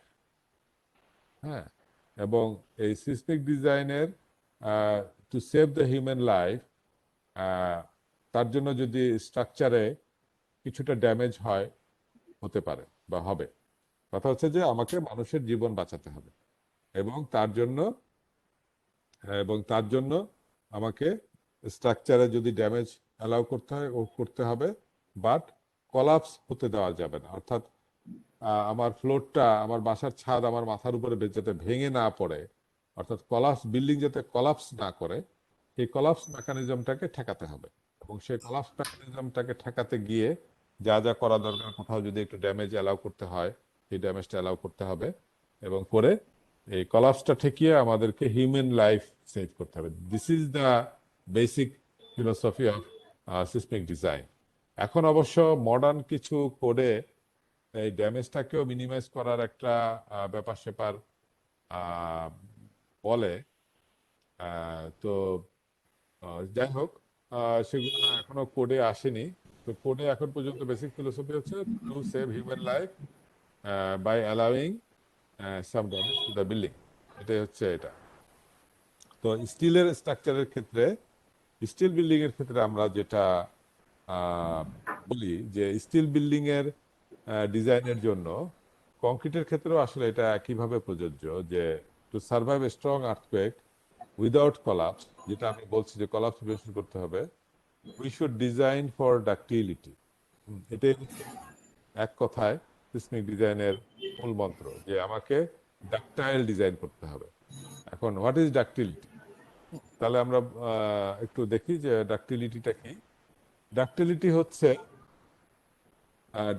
হচ্ছে যে কলাপস করার আগে long large deformation, large plastic deformation বা inelastic deformation, deformation Dr. Amanat, capacity. sorry to disturb you. Yes, The sound is like fluctuating a bit. It is, really. yeah, Is yeah, it it clear is not, now? it is not coming very clear. Yeah, Okay, I think sometimes this kind of thing happens, and if I disconnect and reconnect, then the no, problem will be it's solved. fine now. Like I think, like just speak a bit close to the laptop and like No, I'm close actually to the, wearing my headphone and mouthpiece, so maybe the issue is something different. But anyway, if it occurs again, yeah, yeah, so sometimes we completely disconnect and reconnect, and the problem gets solved. But is it yeah. clear now? It's clear now. Yeah. Okay, so I just observed that our co-host Professor Rakib Hassan is also online. So I'm happy to see him here. Uh, so we welcome Dr. Rakib Hassan in আসসালামু sir. lecture. Rakib, ভালো আছো? কি sir অবস্থা আছি, তোমার? এই ওকে, তো sir আছি। জি স্যার। ওকে, তা কন্টিনিউ করি না? জি স্যার, প্লিজ। হ্যাঁ, ওকে। Uh, this is the thing you see in the screen. The ductility means is the capability to undergo large inelastic deformation before finally collapsing or failure. Hmm. So this is the thing. I mean, it is not the elastic deformation. You have to keep it in mind যে এটা plastic deformation বা inelastic deformation বা yielding এর পরে এটা permanent deformation, এটা large ডিফরমেশনে যাওয়ার যে ক্যাপাসিটি, সেটাই হচ্ছে ডাক্টিলিটি, উইদাউট ফেলিওর আর উইদাউট কলাপস। অর্থাৎ এইটা হচ্ছে ওই যে আমরা যেটা বলি না যে আমাদের হিউম্যান ক্যারেক্টারের, মানে আমরা যখন কোনো হিউম্যান ক্যারেক্টারের ইন্টিগ্রিটি সম্বন্ধে বলি, যে বাংলায় যেটাকে বলি যে ভাঙবে তবু মচকাবে না। হ্যাঁ, যে একজন মানুষের ক্যারেক্টার যদি খুব ভালো হয়, তাহলে তার ক্যারেক্টারের ইন্টিগ্রিটি যদি ঠিক থাকে তাহলে আহ, কোনো প্রেশারেই সে হয়তো মারা যাবে বা ভেঙে যাবে, বাট সে কোনো প্রেশারে ইল করবে না। আর সিসমিক ডিজাইনের, স্টিল স্ট্রাকচার ডিজাইনের ব্যাপারটা হচ্ছে উল্টা, অর্থাৎ সে ভাঙবে না, কিন্তু পার্মানেন্ট ডিফরমেশন অনেকখানি হয়ে যাবে আর কি। হুম। তো দিস ইজ দ্য কনসেপ্ট।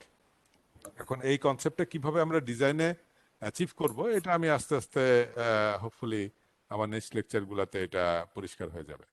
হ্যাঁ, এখানে সেটা এখানে এই জিনিসটাই বোঝানোর চেষ্টা করা হচ্ছে যে ডাক্টিলিটি ইল্ডিং এটা করে আমরা লার্জ ডিফরমেশনে যাব। এই যে লার্জ ডিফরমেশনে যাওয়ার ক্যাপাবিলিটি, এটাই হচ্ছে ডাক্টিলিটি। এটা যদি আমার এখানে এসে বা অল্প ডিফরমেশনে গিয়ে আমার কলাপস হয়ে যায়, তখন বলতে হবে যে এটা ডাক্টিলিটিটা কম।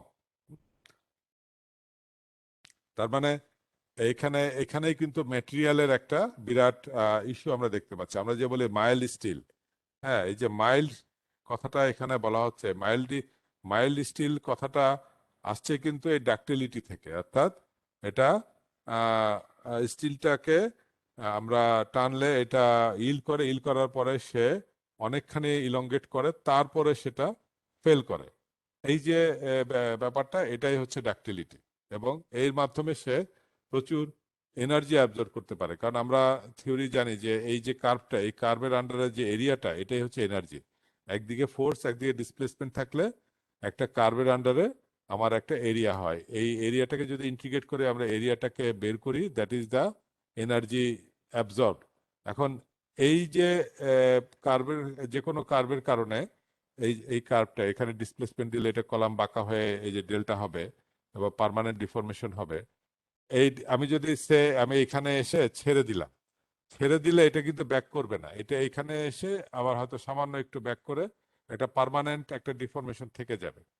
পার্মানেন্ট ডিফরমেশন থেকে যাওয়ার অর্থ হচ্ছে সে পার্মানেন্টলি কিছু এনার্জি অ্যাবজর্ব করে ফেললো। তার মানে তাকে যে ধাক্কাটা দেওয়া হলো, সেই ধাক্কার এনার্জিটা অ্যাবজর্ব করে সে আহ, উম, মানে সে ফোর্সটাকে বা সিসমিক অ্যাকশনটাকে রেজিস্ট করতে পারলো। এই ফেনোমেনাটাই আমরা ডিজাইনে ইনকর্পোরেট করতে চাই। এটাই হচ্ছে ডাক্টিলিটির বিহেভিয়ারের, মানে ডাক্টিলিটির কনসেপ্ট। তা এখন আহ, কিভাবে আমরা একটা স্টিল বিল্ডিং এর ডাক্টাইল বিহেভিয়ার ডেভেলপ করব? হুম। তো এখানে বলছে যে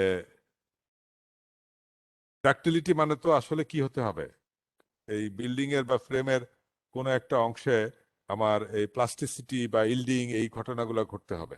তো এটাকে আমরা স্ট্রাকচারের সব জায়গায় এরকম ইল্ডিং বা প্লাস্টিসিটি বা এই ডাক্টিলিটি মানে নিয়ে আসবো বা হবে, নাকি দুই একটা পয়েন্টে হবে? এখানে আসলে এই জিনিসটার সাথে, এই ব্যাপারটার সাথে বা এই কনসেপ্টের সাথে এই আমাদের বিল্ডিং এ যে আমরা ইলেকট্রিক্যাল ওয়্যারিং করি তার একটা তুলনা করা যেতে পারে। আমরা যখন যে কোনো বিল্ডিং এ লাইট, ফ্যান বা ইলেকট্রিসিটি এগুলো চালানোর জন্য আমরা ইলেকট্রিক্যাল ওয়্যারিং করি, এবং সুইচ বোর্ডে বা আমাদের যে মেইন ডিস্ট্রিবিউশন বোর্ড, সেখানে একটা মেইন সুইচ থাকে, এবং সেই মেইন সুইচের সাথে কিছু ফিউজ বা সার্কিট ব্রেকার থাকে। এখন এই ফিউজের কাজ কি? ফিউজের কাজ হচ্ছে যখন হঠাৎ কোনো কারণে যদি ভোল্টেজ বেড়ে যায় বা কারেন্ট বেড়ে যায়, তাহলে ওই ফিউজটা জ্বলে যাবে। ফিউজটা জ্বলে গিয়ে বা ফিউজটা ড্যামেজ হয়ে আমার বাকি সার্কিটটাকে বা আমাদের ফ্যান, ইলেকট্রিসিটি, লাইট, ফ্যান এগুলাকে সে পুড়ে যাওয়া থেকে বা ড্যামেজের থেকে রক্ষা করবে। তার মানে ফিউজের কাজ হচ্ছে ফিউজ নিজে ড্যামেজ হয়ে যাচ্ছে, একটা ফিউজ নিজে ড্যামেজ হয়ে গিয়ে সে স্ট্রাকচারের বাকি সে সার্কিটের, ইলেকট্রিক্যাল সার্কিটের বাকি অংশটাকে সে ড্যামেজের হাত থেকে রক্ষা করতেছে।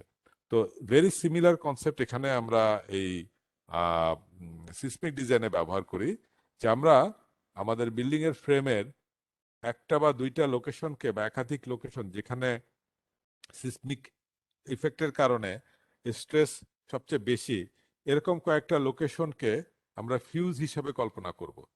হ্যাঁ, যে যেখানে সিসমিক ফোর্সের জন্য যেখানে মোমেন্ট বেশি হবে বা যেখানে স্ট্রেস বেশি হবে, এই সমস্ত জায়গাগুলোকে আমরা চুজ করব।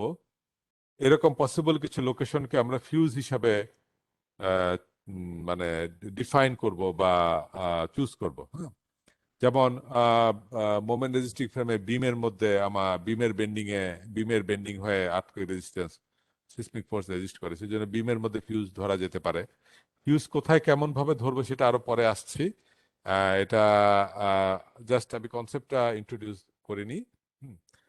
তো তারপরে যেটা করবো যে যেখানে ফিউজ ডিজাইন করব বা যেখানে আমি ওই সিসমিক সিসমিক ফোর্সের কারণে এনার্জি ডিসিপেশন ঘটবে, সেই জায়গাটাকে আমি এমন ভাবে ডিজাইন করব যেন সেটা লার্জ ইনইলাস্টিক ডিফরমেশনে যাওয়ার ক্যাপাবিলিটি থাকে। অর্থাৎ এমন ভাবে আমি ওই জায়গার বিমের সাইজ এন্ড শেপ, বিমের সাইজ শেপ থিকনেস বা অন্য কিছু এমন ভাবে আমি ডিজাইন করব যাতে ওই জায়গাটাতে মোমেন্ট দিলে বা এক্সিয়াল ফোর্স দিলে সে লার্জ ডিফরমেশনে যাবে এবং লার্জ ডিফরমেশনে গিয়ে এনার্জি অ্যাবজর্ব করবে এবং অন্য জায়গাগুলোতে সে ড্যামেজের হাত থেকে রক্ষা করবে। আচ্ছা, তারপরে কি করব? Design all other frame elements to be stronger than fuses. অর্থাৎ ফিউজ যে অংশগুলো যে স্ট্রাকচারের বা ফ্রেমের যে অংশগুলা ফিউজ হিসাবে থাকবে, তার বাইরে অন্য অংশগুলোকে আমরা আরেকটু স্ট্রং করব, বা অল্টারনেটলি বলা যায় যে স্ট্রাকচারের জেনারেল অংশগুলো স্ট্রঙ্গার হবে এবং ফিউজটা হবে উইকার। ওই ইলেকট্রিক সার্কিটে যেরকম, ইলেকট্রিক সার্কিটে ফিউজটা হচ্ছে সবচেয়ে উইকেস্ট পয়েন্ট, যাতে করে সে নিজে ড্যামেজ হয়ে অন্যান্য স্ট্রঙ্গার ইয়েগুলোকে, স্ট্রঙ্গার পার্টস গুলাকে আমার রক্ষা করে। এখানে সেটাই বলা হচ্ছে। আচ্ছা, তো এখন এখানে এই এই যে ডাকটেল সাইক্লিক লোডিং এ, সিসমিক লোড মানে তো সাইক্লিক লোড, আমাকে ডানে বায়ে স্ট্রাকচারটাকে শেকিং করবে, তাহলে সাইক্লিক্যালি কোনো কোনো পয়েন্টে টেনশন আসবে, আবার কম্প্রেশন আসবে। তো সেরকম একটা বিহেভিয়ার এখানে জাস্ট স্কেমেটিক্যালি দেখানো হচ্ছে যে এরকম মানে এই ফ্যাট, এরকম ডায়াগ্রামটা যদি এরকম ফ্যাট হয় তাহলে এটা ডাক্টিলিটিটা বেশি হয়। বাট যাই হোক, এটা নিয়ে আমি এখন আর বেশি আলাপ করতে চাচ্ছি না। এটা জাস্ট একটা এক্সাম্পল হিসেবে দেখানো হয়েছে যে cyclic stress strain diagram cyclic loading এর জন্য এরকম ফ্যাট ডায়াগ্রাম হলে এটা মোর ডাক্টাইল হয়, এবং আহ, যদি ডায়াগ্রামের মাঝখানে এরকম এই একটু সরু হয় তাহলে আহ, এটা একটু লেস ডাক্টাইল। বাট এনিওয়ে, এটা নিয়ে এখন আসলে এটা আমাদের এখনকার ডিসকাশনে প্রবাবলি নট ভেরি রেলিভেন্ট। এটা বহু আগে থেকে আমার এই শীটে আছে, এটাকে না দিলেও চলতো। আমি পরের শীটে চলে যাই। তো এখন কথা হচ্ছে যে আমরা আমাদের সিসমিক ডিজাইন কোড যেগুলো আছে এগুলো ব্যবহার করে আমরা আহ, আমরা ডাকটাইল ডিজাইন করব। হ্যাঁ, যে এখানে আমি একটা ছবি দেখেছি, এটা একটা এক্সট্রিম এক্সাম্পল, সিসমিক রেট্রোফিটের একটা এক্সট্রিম এক্সাম্পল বলা যেতে পারে। যে এখানে ওই ডাকটিলিটি বা সরি বা এনার্জি অ্যাবজর্পশনের জন্য ওই গাড়িতে যেরকম শক অ্যাবজর্বার ব্যবহার করা হয় ওইরকম শক অ্যাবজর্বারের মতন কিছু মেকানিজম ব্যবহার করা হয়েছে। এটা আসলে one of the most extreme example of seismic retrofitting বা সিসমিক ডিজাইন। এত এগুলা highly effective and at the same time very costly. So আমরা আসলে এই ধরনের সিস্টেমে না গিয়ে আমরা আমাদের কোড অনুযায়ী কিভাবে আমরা ডিজাইন করবো সেটা আমরা একটু ডিসকাস করতে চাইবো। তো এখানে কয়েকটা রেফারেন্স বলা আছে। প্রথম রেফারেন্স অবশ্যই বাংলাদেশ ন্যাশনাল বিল্ডিং কোড, আর এছাড়া এআইএসসি সিসমিক প্রভিশন আছে 0510, দুটাই ব্যবহার করা যেতে পারে। আমাদের বিএনবিসিটা মূলত 05 এর উপরে বেস করে করা। আর এর বাইরে সিওক, স্ট্রাকচারাল ইঞ্জিনিয়ার্স অ্যাসোসিয়েশন অফ ক্যালিফোর্নিয়ার একটা পাবলিকেশনে, যেটা আমরা ব্যবহার করতে পারি। আসলে এই যে এআইএসসি তে যে প্রভিশন গুলো এসছে এগুলো মূলত এখান থেকে এসছে। এই structural engineers association of California earthquake resistant ডিজাইনের উপরে এদের প্রচুর গবেষণা আছে, এবং এদের গবেষণা থেকে বা এদের রিসার্চ থেকে যে রেজাল্ট গুলা বের হয় বা যে প্রভিশন গুলো বা যে সাজেশন গুলো আসে সেগুলোকে পরবর্তীতে কোড আকারে এই কোডের ভিতরে ইনকর্পোরেট করা হয়। সো এটা আসলে একটা ইম্পর্টেন্ট বই। যাই হোক, আমরা একটা রেফারেন্স হিসেবে এটাকে দেখলাম আর কি, যে এটা আছে এরকম। তো আমাদের বিল্ডিং এর ডিজাইনের জন্য এগুলো অলরেডি ডিসকাস করা হয়েছে, যে পার্ট 6 চ্যাপ্টার 2 তে আর্থকুয়েক লোড আছে। হুম আর সেম জিনিস এসি 7-এ আছে, মিনিমাম ডিজাইন লোডস এই চ্যাপ্টার 12-এ আছে। আর ডিটেইলিং ফর ডাক্টিলিটি, যেটা নিয়ে আমি বারবার বলছি, এটা হচ্ছে বিএনবিসির পার্ট 6-এর চ্যাপ্টার 10 হচ্ছে স্টিল বিল্ডিং। এই চ্যাপ্টার 10-এর আবার শেষ লাস্ট সেকশন চ্যাপ্টার 10-এর 20, এটা হচ্ছে seismic provision for structural steel building. So আর এই সেম জিনিসটাই এটার মধ্যে আছে, সিসমিক প্রভিশন ফর বিল্ডিং এটার মধ্যে আছে। এখানে আমাদের বিএনবিসির এই যে সেকশন 10-20 অর্থাৎ seismic provision of the chapter 10-এর আর্টিকেল 20, হ্যাঁ এই আর্টিকেল 20-র মধ্যেই এরকম অনেকগুলো সাব আর্টিকেল বা সেকশন আছে, এবং সেখানে ম্যাটেরিয়াল সম্বন্ধে, কানেকশন সম্বন্ধে, মেম্বার সম্বন্ধে, special moment frame, intermediate frame, special concentric frame, special plate shear wall, এগুলা সম্বন্ধে যা যা প্রভিশন এগুলা এখানে বলা আছে। তো বিএনবিসি তে এই আর্টিকেলের মধ্যে আছে, আপনারা বিএনবিসি তে থাকলে সেখান থেকে দেখে নিতে পারেন। এবং কিছু অ্যাপেন্ডিক্স আছে, অ্যাপেন্ডিক্স রিলেভেন্ট অ্যাপেন্ডিক্স, এগুলো অবশ্য আমাদের ডিজাইনের জন্য প্রয়োজন নাই তেমন।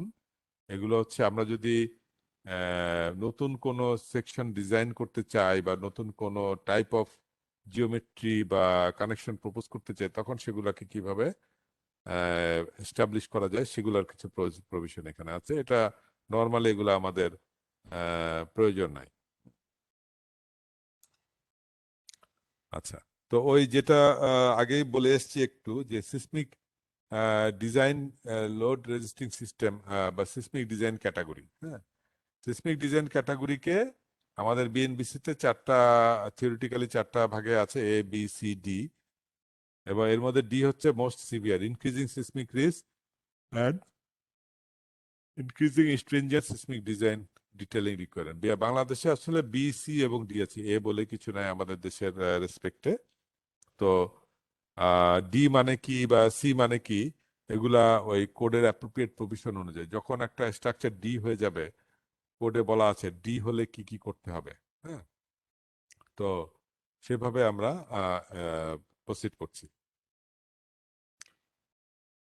সরি, হ্যাঁ, আচ্ছা।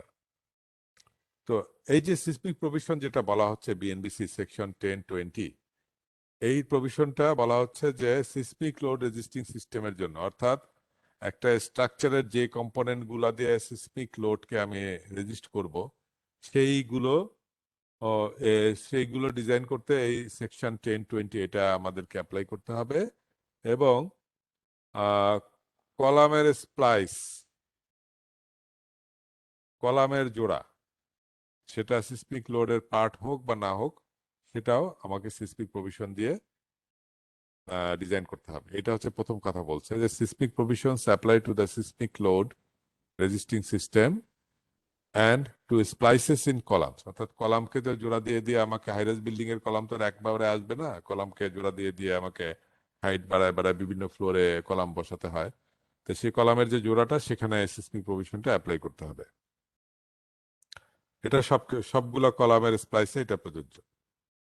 আর আরেকটা কথা বলা আছে যে সিসমিক প্রভিশন গুলা এই সেকশন 20-র আগে যে আরো 19টা সেকশন আছে, সেকশন 1-19, ওগুলোর সাথে ইন কনজাংশন ব্যবহার করতে হবে। অর্থাৎ নর্মাল ডিজাইন, সিসমিক লোড ছাড়া নর্মাল ডিজাইন প্রভিশন গুলা দেওয়া আছে সেকশন 1 থেকে 19 পর্যন্ত, ওইগুলো অ্যাপ্লাই করার পরে অ্যাডিশনালি আমার এর প্রভিশন গুলো অ্যাপ্লাই করে সিসমিক ডিজাইনটাকে ফাইনালাইজ করতে হবে, এই কথাটাই মিন করছে আর কি।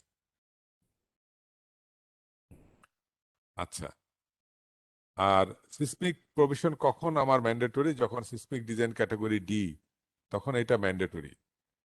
Seismic provisions are also mandatory যখন সিসমিক ডিজাইন ক্যাটাগরি বি অথবা সি হবে, যদি সেই ক্ষেত্রে আর এর মান 3-এর থেকে বড় হয়, অর্থাৎ আর এর মান 3 তাহলে, এবং সিসমিক ডিজাইন ক্যাটাগরি বি অথবা সি, তাহলে কিন্তু আমার সিসমিক প্রভিশন অ্যাপ্লাই করার দরকার নাই। কিন্তু আর এর মান 3-এর থেকে বেশি হলেই, সেটা যদি বি এবং সি তে পড়ে, তাহলেও সিসমিক প্রভিশন আমাকে অ্যাপ্লাই করতে হবে।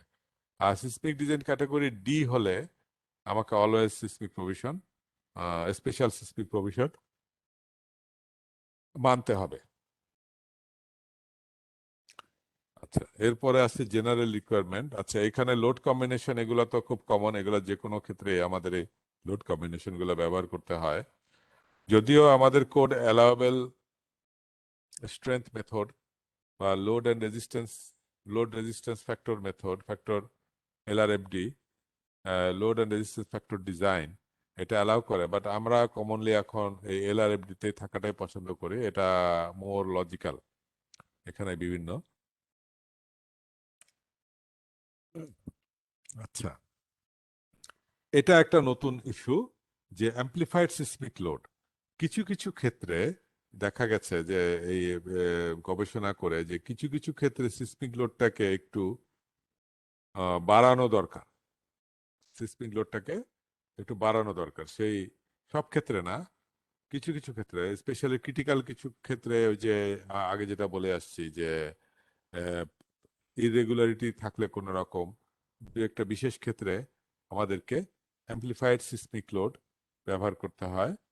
এখানে এই অ্যাম্পলিফাইড সিসমিক লোডটাকে বলা হচ্ছে ওমেগা নট ইন্টু কিউই। অর্থাৎ এই যে আমরা লোড কম্বিনেশন বলছি, এখানে সিসমিক লোড মানে হচ্ছে এটাকে সবকিছু সব প্রভিশন অ্যাপ্লাই করে। এটা কিন্তু শুধুমাত্র যে হরিজন্টাল ফোর্স তা কিন্তু না।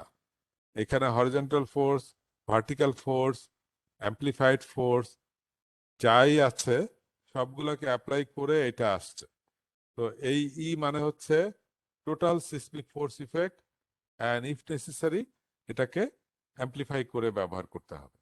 এবং সেই অ্যাম্পলিফিকেশনটা এভাবে আসছে যেখানে যে যে এই এই কম্বিনেশন যেটা 1.2D 1.0 0.5L, এই কম্বিনেশনটাকে যদি আমরা এখানে দেখি, এই মানে হচ্ছে ওমেগা নট কিউই। হ্যাঁ, kiwi is the effect of earthquake induced forces similarly for other load combination. মানে কিউই হচ্ছে effect of earthquake induced forces. এটা আমি নর্মালি ওই যে ইকুইভ্যালেন্ট স্ট্যাটিক ফোর্স মেথডেই বলো, ইকুইভ্যালেন্ট স্ট্যাটিক ফোর্স মেথডই হোক, অথবা এটা রেসপন্স স্পেকট্রাম বা অন্য কোনো ডাইনামিক মেথডেও যদি করা হয়, সব ক্ষেত্রেই এই কিউই বলতে যে মেথডে আর্থকোয়েক ফোর্স বের করা হচ্ছে সেটা হচ্ছে কিউই। সেটাকে আবার একটা ওমেগা নট ফ্যাক্টর দিয়ে মাল্টিপ্লাই করতে হবে। এবং এই ওমেগা নটের মান কত, এটা টেবিল 257, অর্থাৎ ওই যে টেবিলটা, ওই যে মোস্ট লাইকলি ওই যে আর ফ্যাক্টর বের করার যে টেবিলটা, ওই টেবিলটার মধ্যেই কিন্তু ওমেগা নটের মানটা দেওয়া আছে, অ্যাজ ওয়েল এজ এই যে অন্যান্য কোথায় কোথায় দেওয়া আছে এগুলো বলে দেওয়া আছে। So you can find out omega naught কোথায় আছে এবং এটার মান কত এবং কিভাবে এটা ব্যবহার হবে। আচ্ছা, তারপরে রিকোয়ারমেন্ট বলছে যে member with inelastic behaviour is expected, মানে যেখানে সিসমিক ডিজাইন হবে ইল্ড স্ট্রেংথ 50 কেএসআই ম্যাক্সিমাম, এর বেশি ইল্ড স্ট্রেংথ ধরা যাবে না। তবে কমনলি স্টিলের ইল্ড স্ট্রেংথ 50-এর বেশি সাধারণত হয়ও না। তবে এক্সেপশন হচ্ছে যে কলামের বেজে কলামের বেজে এই ইল্ড স্ট্রেংথ কলামের ক্ষেত্রে এটাকে একটু বেশি ফোর্স ধরে করা যায়, এরকম দু একটা এক্সেপশন আছে। বাট ইন জেনারেল কথা হচ্ছে যে স্টিল সিসমিক ডিজাইনের জন্য yield strength 50 KSI or less হতে হবে। এরপরে একটা নতুন কনসেপ্ট আসছে, এটাকে বলা হচ্ছে এক্সপেক্টেড ইল্ড স্ট্রেংথ RY/FY। FYটা হচ্ছে আমার স্ট্যান্ডার্ড ইল্ড স্ট্রেংথ বলতে আমি যেটা মিন করি বা আমরা সাধারণত সবাই বুঝে থাকি ওটাই নর্মাল ইল্ড স্ট্রেংথ। FU হচ্ছে নর্মালি আমরা যেটাকে আলটিমেট বা টেনজাইল স্ট্রেংথ সেটাকে মিন করে থাকি। তা এই কোডে বলছে যে এই স্ট্যান্ডার্ড ইল্ড বা আলটিমেটকে একটা ফ্যাক্টর দিয়ে গুণ করে এক্সপেক্টেড ভ্যালুটা বের করতে হবে। এক্সপেক্টেড ভ্যালুটা বের করার অর্থ হচ্ছে মোর প্রিসাইজলি ইল্ডিং বা আলটিমেটকে জানা বা ওটাকে আমলে নিয়ে আসা। এটার কারণ হচ্ছে যে ওই যে ফিউজের কথা যদি বলি, যে আমি যদি একটা ফিউজ ডিজাইন করি যে এটা 10 অ্যাম্পিয়ার কারেন্ট এক্সিট করলে এটা ফিউজ হয়ে যাবে বা এটা জ্বলে গিয়ে আমার সার্কিটকে ব্রেক করে দিবে, তাহলে আমাকে ফিউজটাকে একদম প্রপারলি ডিজাইন করতে হবে যে যেই মুহূর্তে আমার 10 এম্পিয়ার কারেন্টের বেশি যাবে সেই মুহূর্তে ওটা জ্বলে যাবে। কিন্তু আমার যদি ওই যে ফিউজের ম্যাটেরিয়ালটার মধ্যে আনসার্টেনিটি থাকে যে ওইটা ধরে নিচ্ছি যে আমি 10 এম্পিয়ারে জ্বলে যাওয়ার কথা, কিন্তু সে 10 এম্পিয়ারে জ্বলছে না, সে আরো বেশি কারেন্ট নিচ্ছে, তাহলে কিন্তু আমার বিপদ। কারণ সার্কিট ব্রেকার যদি না ট্রিপ করে অথবা আমার ফিউজটা যদি জ্বলে না যায়, তাহলে আমার নর্মাল ইলেকট্রিক্যাল অ্যাপ্লায়েন্স, আমার টিভি, লাইট, ফ্যান এগুলা নষ্ট হয়ে যাবে। সো এই স্টিল স্ট্রাকচারের ক্ষেত্রে দেখা গেছে এই প্রবলেমটা হয়, অর্থাৎ আমি একটা ইল্ড স্ট্রেন্থ দিয়ে ডিজাইন করছি, কিন্তু দেখা যাচ্ছে যে ইল্ড স্ট্রেন্থটা অনেক সময় অনেক বেশি হয়ে যায়। খুব কমনলি বলা যেতে পারে যে এই যে আমরা A36 স্টিল বা 40 গ্রেডের স্টিল যেটা আমরা ব্যবহার করে থাকি বা ডিজাইন করে থাকি, এটার ইল্ড কিন্তু 50-এর উপরেও চলে যেতে পারে অ্যাকচুয়াল ইল্ড। তো আমি ডিজাইন করলাম 40 ধরে, তার মানে আমি ধরে নিচ্ছি যে 40 স্ট্রেস 40 রিচ করলে এটা ইল্ড করবে এবং আমার এনার্জি ডিসিপেশন ঘটবে, কিন্তু বাস্তবে সে 40-এ ইল করলো না 40 KSI স্টিলে, তাহলে কি হবে? সে আরো ফোর্স নিতে থাকবে। সে আরো ফোর্স নিতে থাকলে সে তখন ওভারঅল স্ট্রাকচারে অন্যান্য মেম্বারের ফোর্স বেড়ে গিয়ে তখন সে মেম্বারগুলো কলাপস করে যেতে পারে। এই কারণে এই জিনিসটা, এই ফ্যাক্টরটা বা এই ধরনের কনসেপ্টটা এই 2005-এর কোডে এসছে এবং সেটাকে বলা হচ্ছে এই যে RY এবং RT, এই ফ্যাক্টর দুইটা বের করা হয় statistical analysis of mill data, অর্থাৎ ফ্যাক্টরি থেকে যে লোহা প্রডিউস করা হয় সেই লোহাগুলার অ্যাকচুয়াল ইল্ড এবং নমিনাল ইল্ড, অর্থাৎ একটা 36 KSI স্টিলের অ্যাকচুয়াল ইল্ড কত সেটা বের করে ওই 36 KSI হচ্ছে রেটেড বা এটা হচ্ছে আমার কি বলবো ডিজাইন ভ্যালু, আর অ্যাকচুয়াল ভ্যালুটা ডিজাইন ভ্যালুর সাথে কত গুণ ভ্যারি করে সেইটা বের করে নিয়ে একটা ফ্যাক্টর প্রপোজ করা হচ্ছে। হ্যাঁ, তো আচ্ছা এটা আমি একটু পরে আসছি। সেই ফ্যাক্টরগুলো হচ্ছে এই যে এখানে এই যে এখানে একটু খেয়াল করে দেখেন আপনারা যে A36 স্টিল যেটা, এটার ইল কত ধরি আমরা? 36 KSI ধরি, কিন্তু এটা বলছে যে RY 1.5, অর্থাৎ এটার ইল্ড স্ট্রেংথ 36-এর জায়গায় 1.5 মানে হচ্ছে এটা 54 KSI, এটার 1.5 মানে 54 KSI পর্যন্ত উঠে যেতে পারে। তার মানে আমি 36 ধরে ডিজাইন করছি কিন্তু সে 54 পর্যন্ত সে ইল্ডই করবে না, তাহলে তো এটা আমার জন্য আসলে ক্ষতিকর। ওই যে আমি যেখানে ইল্ডিং চাচ্ছি 36-এ সে ইল্ডিং হলো না, তো সে যদি নিজে বেশি শক্ত হয়ে যায় তাহলে অন্যান্য মেম্বার তো তখন আগে কলাপস করে যেতে পারবে। তো এই কারণে এই RY/FY দিয়ে অ্যাকচুয়াল ইল্ডিং কন্ডিশনটাকে এস্টিমেট করে এটাকে আমলে এনে ডিজাইন করার চিন্তা করা হচ্ছে। তো কনসেপ্টটা হচ্ছে এরকম যে কনসেপ্টটা হচ্ছে এখানে আমি এই যে RY/FY এগুলা জাস্ট ক্যালকুলেট করতেছে, এগুলো দেখাচ্ছে, এগুলোর কিছু নাই। কনসেপ্টটা হচ্ছে এরকম যেটা আগের আগের স্লাইডে বলা আছে,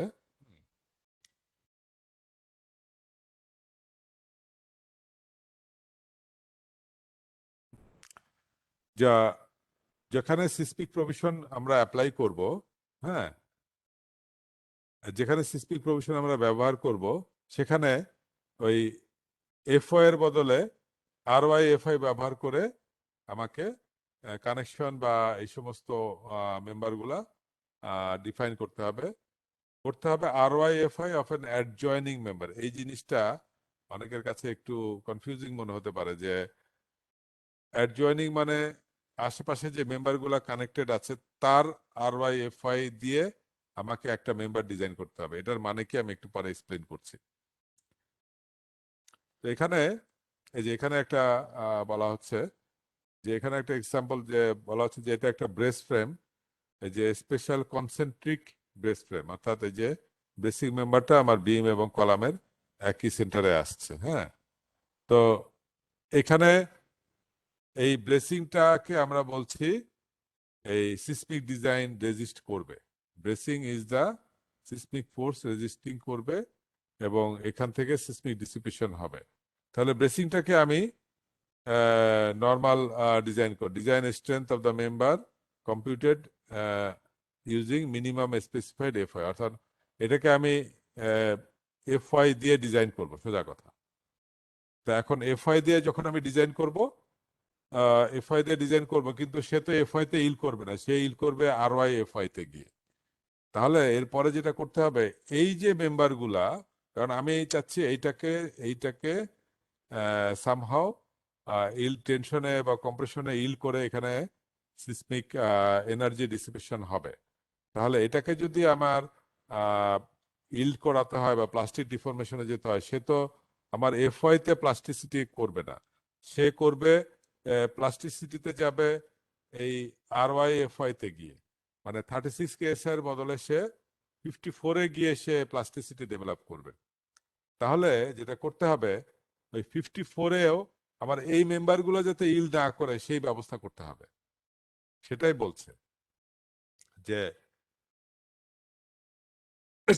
এই যে কানেকশনটা আমার এই মেম্বারে প্লাস্টিসিটি ডেভেলপ করলে এই কানেকশনটা has to be strong enough to resist এই আরওয়াই এফআই।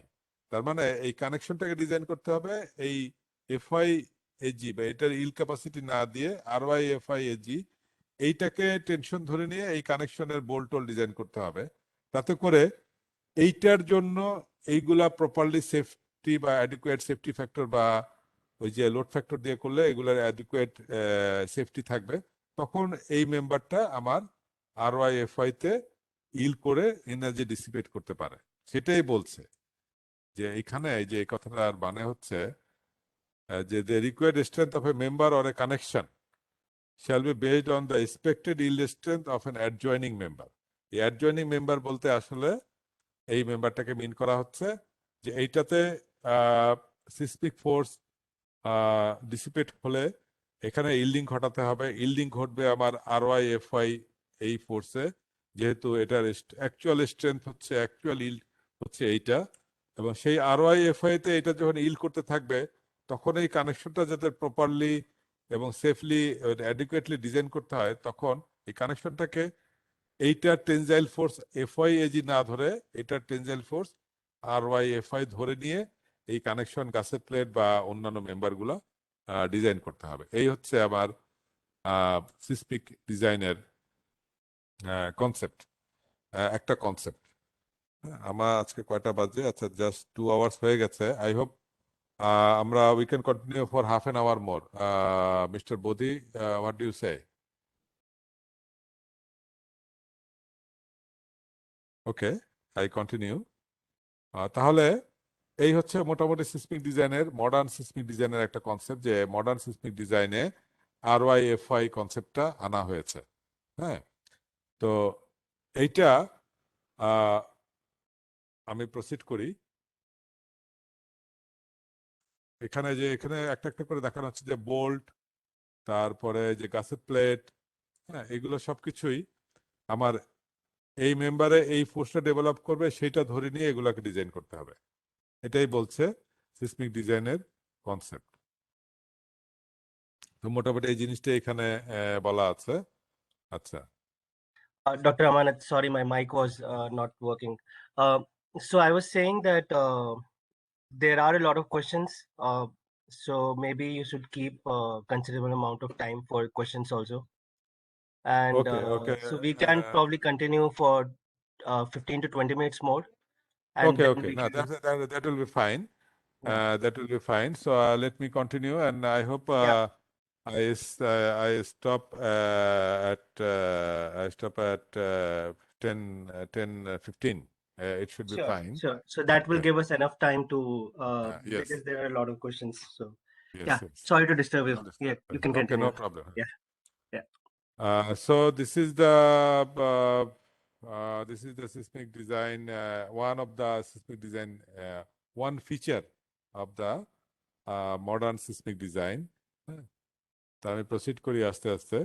আচ্ছা, এখানে কিছু রিকোয়ারমেন্ট বলা আছে, এগুলো আমি একটু দ্রুত যাব।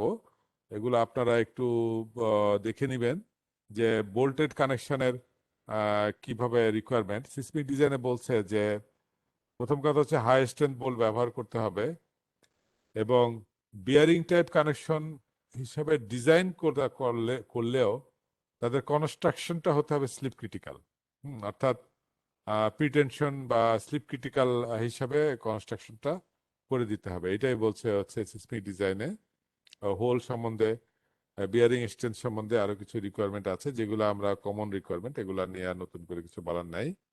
আচ্ছা, আরেকটা ইন্টারেস্টিং পার্ট হচ্ছে যে সেম জয়েন্টে একই সাথে বোল্ট এবং ওয়েল্ডিং দিয়ে সেম ফোর্স ট্রান্সফার করা যাবে না বা ডিজাইন করা যাবে না। Bolts and welds sharing the same force, এটা নট পারমিটেড। এটা আগে অনেক সময় করতো, এটা অতীতে এরকম প্র্যাকটিস ছিল যে বোল্টিং করার পর হঠাৎ দেখা গেলো একটু ইনএডিকুয়েসি আছে, তখন আমি একটু ওয়েল্ডিং করে দিলাম।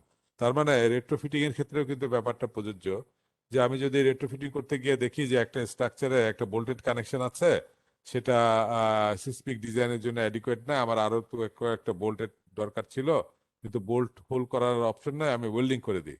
No, that is not allowed. কারণ সেখানে বলা হচ্ছে যে একই কানেকশনে বোল্টিং এবং ওয়েল্ডিং সেম ফোর্স নিতে পারবে না।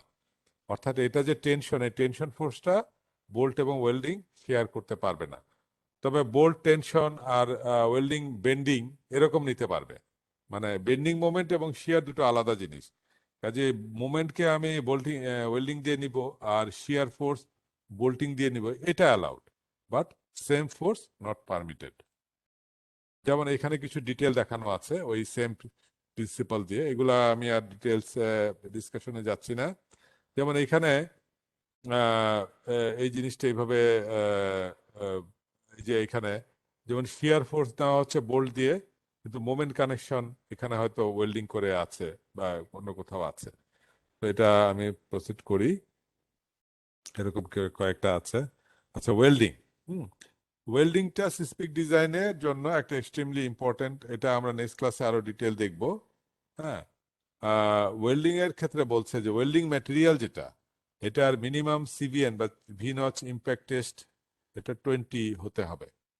আমরা ওই যে ইম্প্যাক্ট হ্যামার টেস্ট, এটা আপনাদের মনে আছে কিনা, এটা আমরা সেকেন্ড ইয়ারের ছাত্রদের করাই এসএম ল্যাবে। একটা যে ভি নচ একটা স্যাম্পল, ছোট একটা স্টিলের স্যাম্পল থাকে।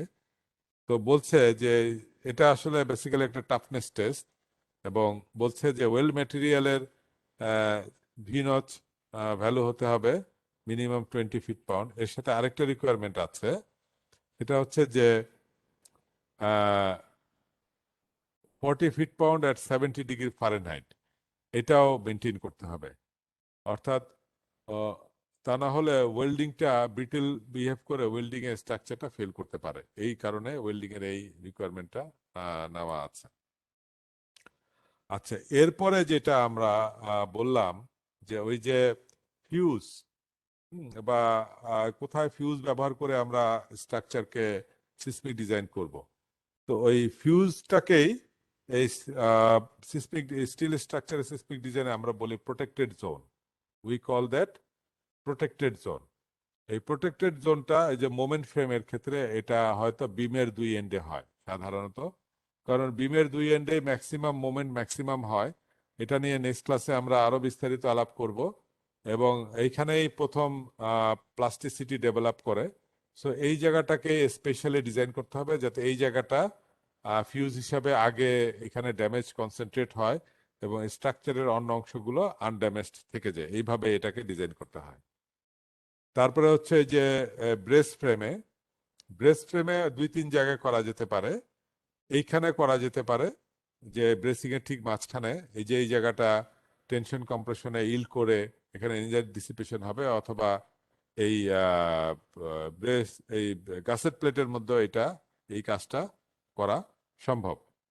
অর্থাৎ আমার সিসমিক ফোর্স যখন আসবে, এই ফ্রেমটা যখন ল্যাটারালি মুভ করবে, যে স্ট্রেস স্ট্রেন হবে সবগুলো ড্যামেজ এই মেম্বার গুলোতে থাকবে আমার মেইন ফ্রেমটাতে, যাতে করে কোনো ড্যামেজ না হয়। এখন এটা কিভাবে অ্যাচিভ হবে এগুলো আমরা ওই যে বললাম নেক্সট ক্লাসে আমরা আবার ডিসকাস করব। আর শেষে যেটা বলছি যে এক্সেন্ট্রিক বেস ফ্রেম তিন ধরনের আছে। আমরা কি কি দেখলাম? মোমেন্ট ফ্রেম দেখলাম, ব্রেস ফ্রেম দেখলাম, আর এক্সেন্ট্রিক ব্রেস ফ্রেম। এই যে প্রোটেক্টেড জোন এখানে বলে, এইখানে এই জিনিসটার শিয়ার ডিফরমেশনে এনার্জি ডিসিপেশন ঘটে, এইটাকে আমরা বলি প্রোটেক্টেড জোন, যে এখানে এনার্জি ডিসিপেশনটা ঘটবে।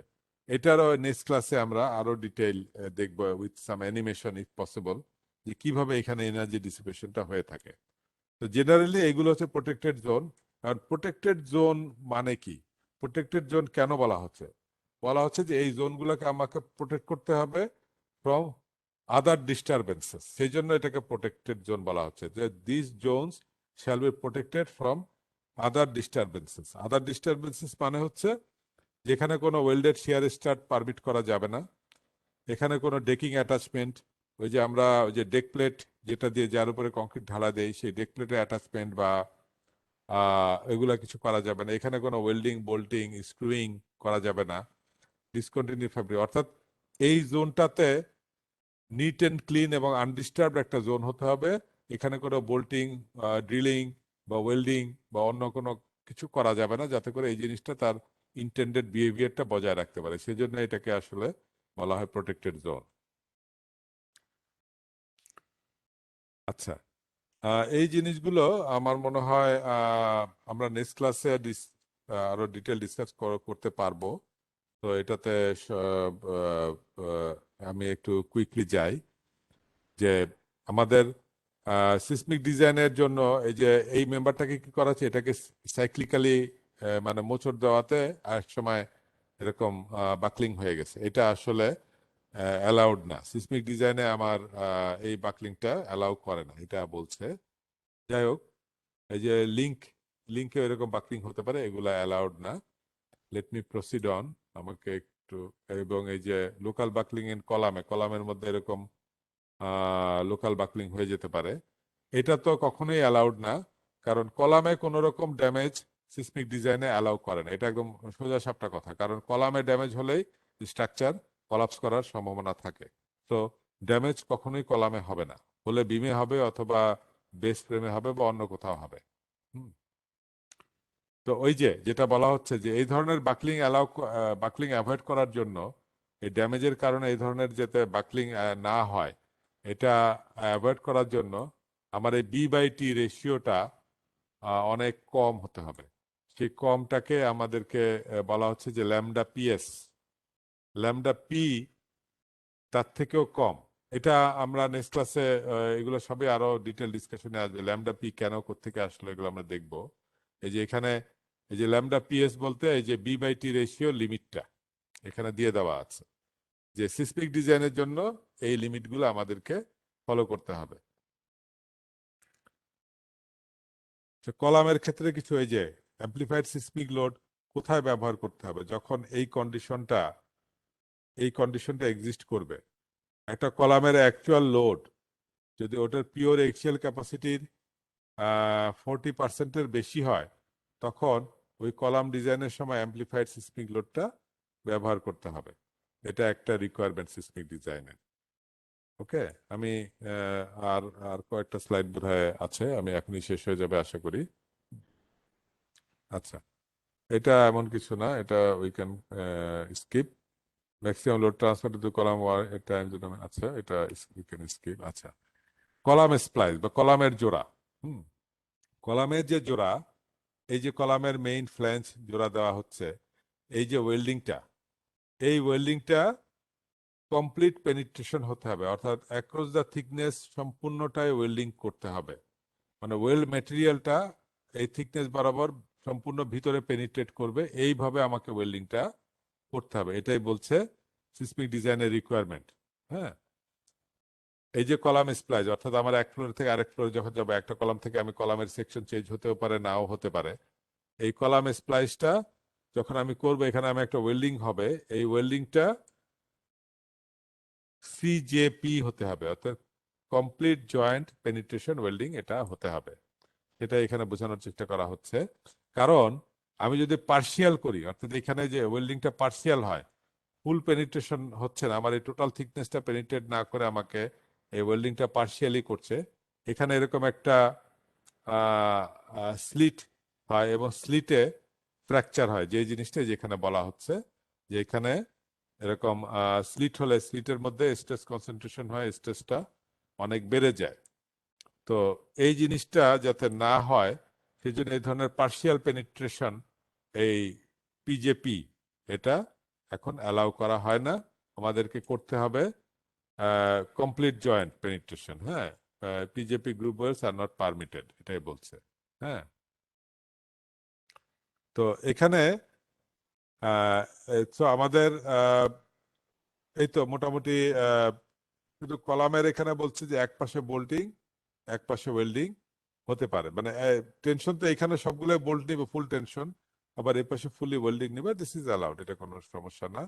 আর লাস্ট স্লাইড প্রবাবলি যে এই যে কলামের স্প্লাইসিং বা জোড়াটা, এটা আমার ফ্লোর লেভেল থেকে মিনিমাম 4 ফিট বা 1.2 মিটার উপরে হতে হবে। এটা আসলে এমনিতেও আমাদের করতে হয়, কারণ এই বিম কলাম জাংশনে এই জায়গাটা এমনিতেই বিভিন্ন ওয়েল্ডিং বোল্টিং করে এত কমপ্লিকেটেড হয়ে যায়, এই এই জায়গাটাতে যদি আবার অন্য কলামের জোড়া পড়ে তখন এটা আসলে একটা উইকনেস চলে আসবে। সেই জন্য সিসমিক ডিজাইনে বলছে যে কলামের যে জোড়াটা পড়বে এটা আমার জন্য 2 ফ্লোর হাইটের মাঝামাঝি থাকে, মাঝামাঝি থাকাটা হচ্ছে সবচেয়ে ভালো।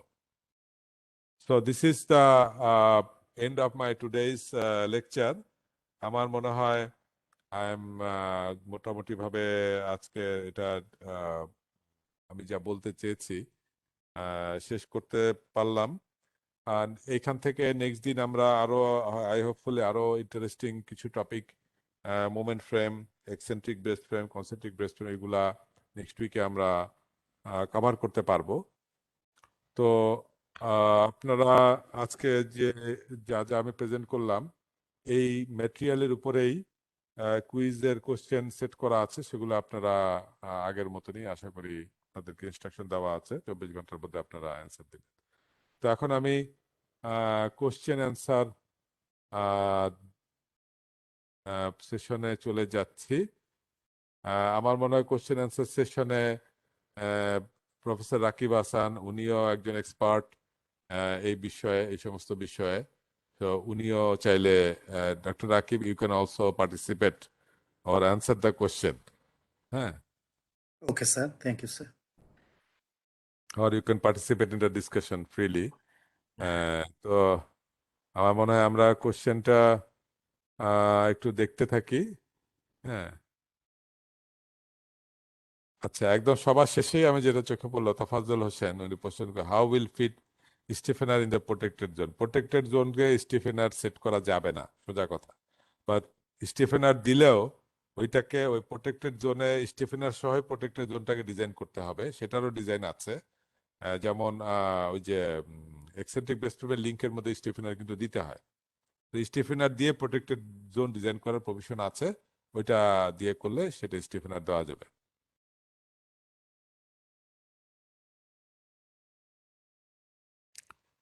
আচ্ছা, একজন প্রশ্ন করেছে যে আচ্ছা, এটা আসলে আমার মনে হয় not very relevant to our discussion, যে মেহেদি বিন শরীফ যে কেউ এসি অ্যালাউ করছে না। এখন কে কি অ্যালাউ করলো না করলো, I think it is more of N administrative issue rather than today's course matter. So আমি এটা নিয়ে বেশি ডিসকাস করতে চাচ্ছি না, এটা অন্যভাবে অন্য কোথাও ডিসকাস করা যেতে পারে। আচ্ছা,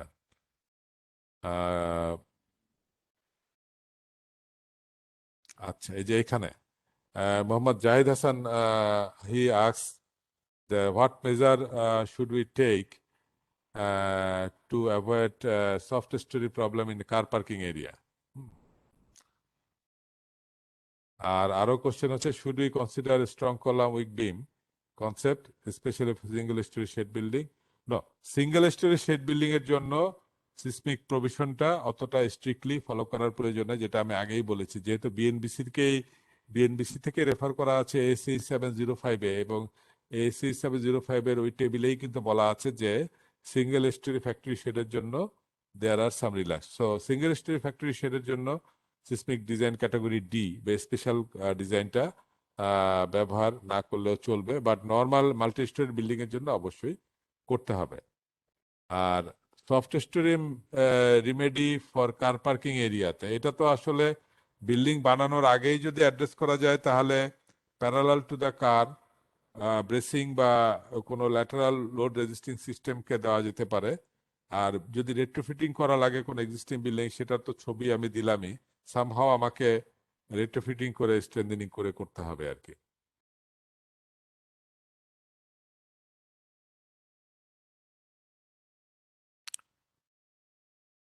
অটোসিসমিক লোডের জন্য ওভার স্ট্রেন্থ ফ্যাক্টর এটা দিলেও লোড না, লোড কম্বিনেশনে ওভার স্ট্রেন্থ ফ্যাক্টর দিতে হবে।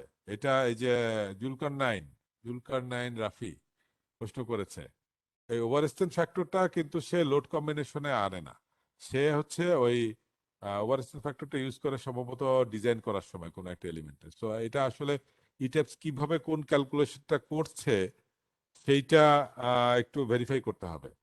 তো আমার সাজেশন হচ্ছে যে আপনি ইটেপসের ওভার স্ট্রেন্থ ফ্যাক্টরটা মান বদল করে একটু ট্রাই দিয়ে দেখেন যে ওভার স্ট্রেন্থ ফ্যাক্টরের ইনপুটটা ডিফারেন্ট দিলে আমার কম্বিনেশন রেজাল্ট ডিফারেন্ট আসে কিনা, সিসমিক কম্বিনেশন।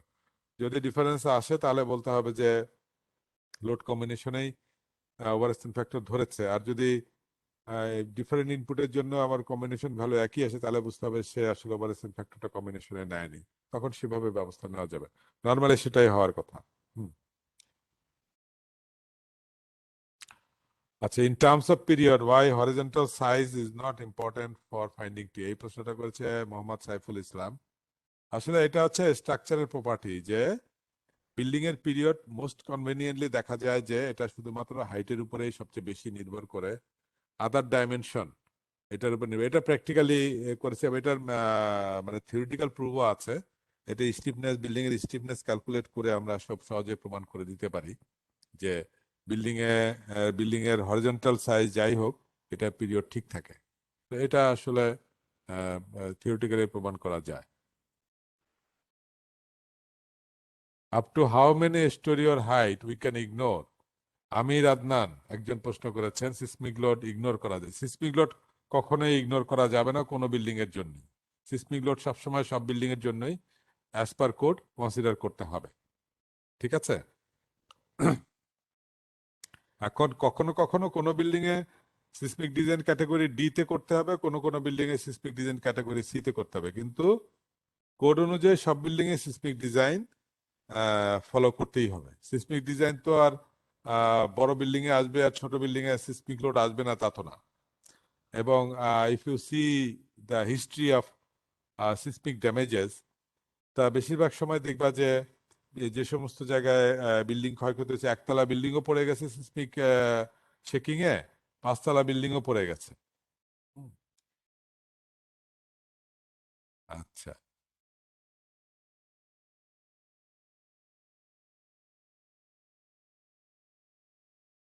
আচ্ছা, এখানে একজন বলেছে যে Karibul Karibul will we consider R is equal to 3/4 shed building. এটা হচ্ছে যদি আর কখন 3 ধরতে হবে, এটা প্রভিশন কিন্তু কোডে বলে দেওয়া আছে। Most likely seismic design category B অথবা সি তে বি অথবা সি তে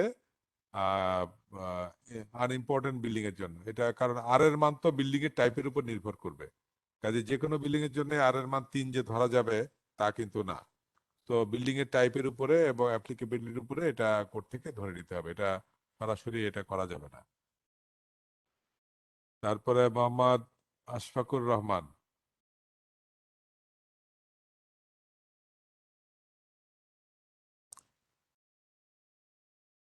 it is stated that HDC-D we should follow a special detailing, but in table 6 to 19 IMRF can be used for HDC-D up to a certain height. Please discuss about this issue. আচ্ছা, এটা কি? আচ্ছা, আমি একটু BNBC তে যাই দেখি।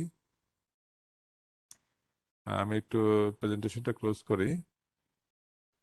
BNBC যে টেবিল 6 to 19, এটাই না?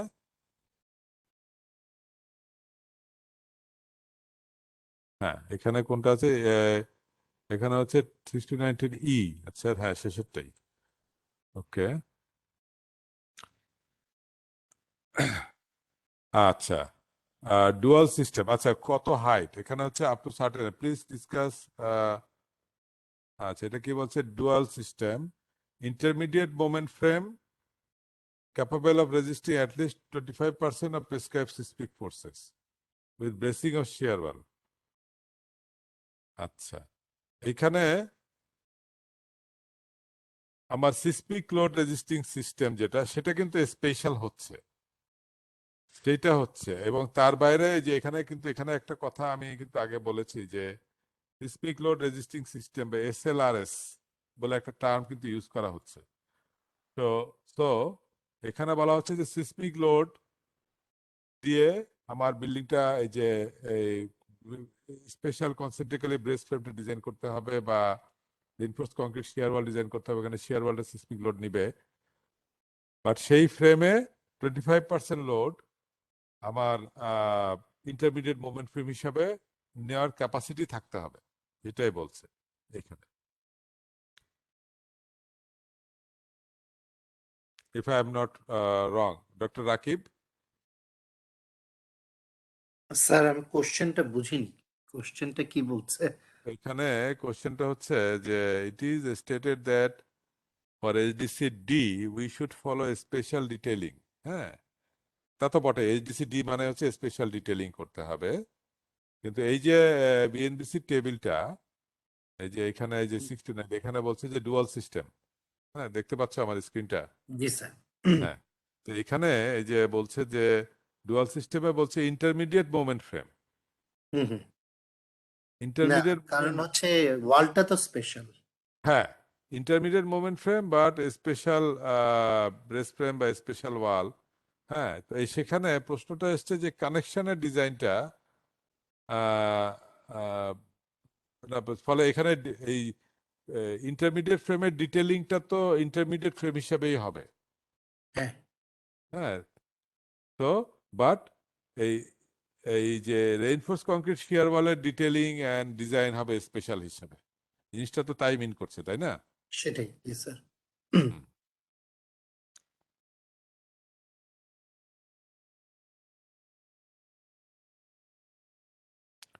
আচ্ছা এখানে একজন প্রশ্ন করছে, ইঞ্জিনিয়ার মোহাম্মদ মুহিবুল্লাহ, যে কখন বিল্ডিং ফ্রেম সিস্টেম হবে আর কখন মোমেন্ট ফ্রেম সিস্টেম হবে। হ্যাঁ এটা আসলে একটু কনফিউজিং, তবে মোমেন্ট ফ্রেম দিয়ে যদি, মোমেন্ট ফ্রেম মানে হচ্ছে অনলি বিম এবং কলাম, প্রাইমারিলি বিম এবং কলাম, কোনো শিয়ার ওয়াল নাই বা অন্য কোনো কিছু নাই, তখন এটা মোমেন্ট ফ্রেম।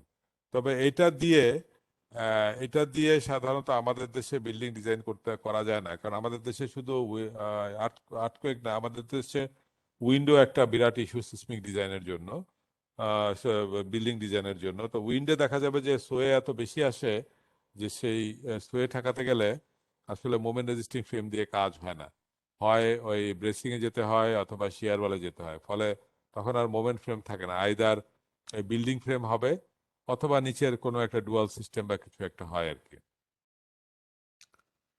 আচ্ছা আরেকজন বলেছে যে Mohammad Abul Hasnat Saikat, why 2/3 is added in special acceleration.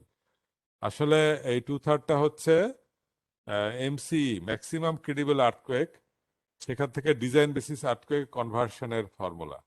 এটা তেমন কিছুই না। আমাদের এই যে এখানে, সরি আমি একটু পিছনে যাই, এটা মাঝে মাঝে কাজ করে না কার্সরটা,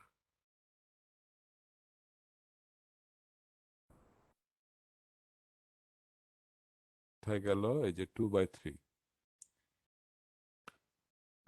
আমাদের এই বিএনবিসি তে এই যে জোন কোফিসিয়েন্ট বা জেড ফ্যাক্টর যেগুলো দেওয়া আছে, এই জেড ফ্যাক্টর যেটা দেওয়া আছে, এই জেড ফ্যাক্টরটা করেসপন্ড করছে ম্যাক্সিমাম ক্রেডিবল আর্থকোয়েকের জন্য, অর্থাৎ আমি জোন ফ্যাক্টরটা কোথায় গেল, এই যে এখানে, ম্যাক্সিমাম ক্রেডিবল আর্থকোয়েকের জন্য, বা এই আর্থকোয়েকের রিটার্ন পিরিয়ড হচ্ছে 2475 বছর, মানে 2475 বছর। তো এটা হচ্ছে ম্যাক্সিমাম আর্থকোয়েক, ওইটাকে ডিজাইন বেসিসে আনার জন্য এই 2/3 এটাকে দিয়ে গুণ দেওয়া হচ্ছে। আমাদের আগের বিএনবিসি তে ছিল সরাসরি ডিজাইন বেসিসটা ছিল, বলা ছিল, সেই জন্য সেখানে 2/3 ছিল না, কিন্তু নতুন করে এই এমসিই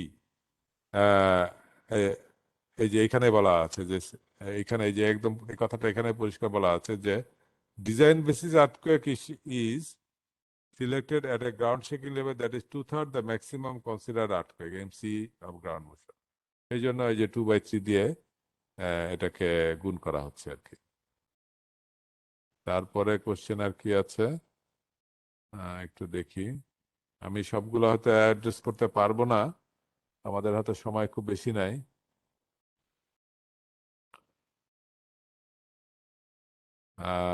Dr. Amanat, যেগুলো অনেক relevant আছে, that you find are very good questions. Yes, Try to answer those. yes, yes, Yeah. yes. I'm trying to answer.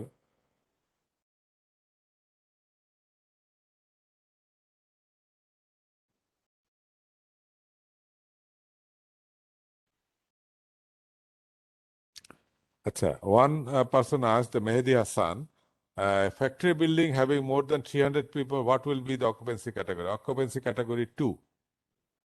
Factory building মানে এখানে কনফিউশন আছে যে অনেকেই কনফিউজ করে ফেলে যে অকুপেন্সি ক্যাটাগরি 300, ফ্যাক্টরি বিল্ডিং 300 হোক আর 500 হোক doesn't really matter, factory building is not a essential structure, so এটা অলওয়েজ সিসমিক ডিজাইন ক্যাটাগরি 2 বা অর্ডিনারি স্ট্রাকচার যেটাকে আমরা বলি আর কি, এটা কখনোই হবে না। Factory hospital building, school building এগুলা সিসমিক ডিজাইন ক্যাটাগরি 3 অথবা 4 চলে যাবে।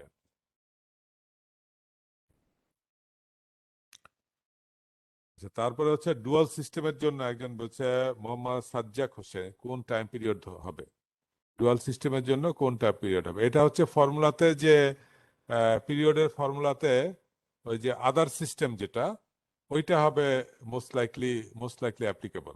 হ্যাঁ, আদার সিস্টেম যেটা ওইটা হচ্ছে ডুয়াল সিস্টেমে মানে যে কোনো বিল্ডিং পিরিয়ডের জন্য অ্যাপ্লিকেবল। এই যে এখানে আমার স্ক্রিনটা দেখতে পাচ্ছেন যে মোমেন্ট রেজিস্টিং ফ্রেম যদি হয় এটা, এটা যদি অ্যাপ্লিকেবল না হয় স্টিল মোমেন্ট রেজিস্টিং এটা, ব্রেস ফ্রেমের জন্য এটা, অল আদার সিস্টেমের জন্য এটা। সো ডুয়াল সিস্টেমের জন্য পিরিয়ড হবে এটা পড়ে যাচ্ছে অল আদার সিস্টেম, এই ফর্মুলাটা সিটির মান 0.0488 এবং এম এর মান 0.75, এটা ধরে এটা পিরিয়ড বের করতে হবে।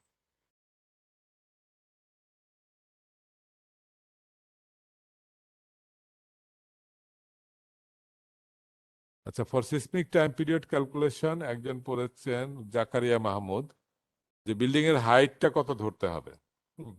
বিল্ডিং এর হাইট সাধারণত এখানে একটা জিনিস খেয়াল রাখতে হবে, হাইট যত বাড়বে বিল্ডিং এর পিরিয়ড কিন্তু তত বাড়বে, বিল্ডিংটা তত ফ্লেক্সিবল হবে এবং যত বিল্ডিং যত ফ্লেক্সিবল হবে তত ওইটার আর্থকুয়েক লোড কম আসবে।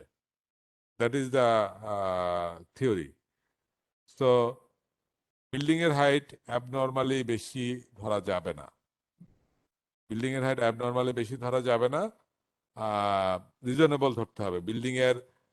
এখন একজন জিজ্ঞাসা করে এখানে প্রশ্ন হচ্ছে যে ওয়াটার ট্যাঙ্ক পর্যন্ত ধরবো কিনা, হ্যাঁ চাইলে ধরা যায়, বেস থেকে ওয়াটার ট্যাঙ্ক বেস থেকে ধরতে হবে কারণ আর্থকুয়েক শেকিংটা বিল্ডিং এর বেজে আসে, তো height shall be calculated from the base এবং এটা রুফ পর্যন্ত যেতে পারে, বা আমি যদি ওয়াটার ট্যাঙ্ক পর্যন্ত যাই তাহলে হাইট একটু বাড়বে, হাইট বাড়লে পিরিয়ডের সংখ্যা একটু বাড়বে, পিরিয়ড বাড়লে বিল্ডিংটা আর্থকুয়েক লোড একটু কম আসবে, বাট এটা হচ্ছে এখন রিজনেবলি অ্যাজিউম করতে হবে।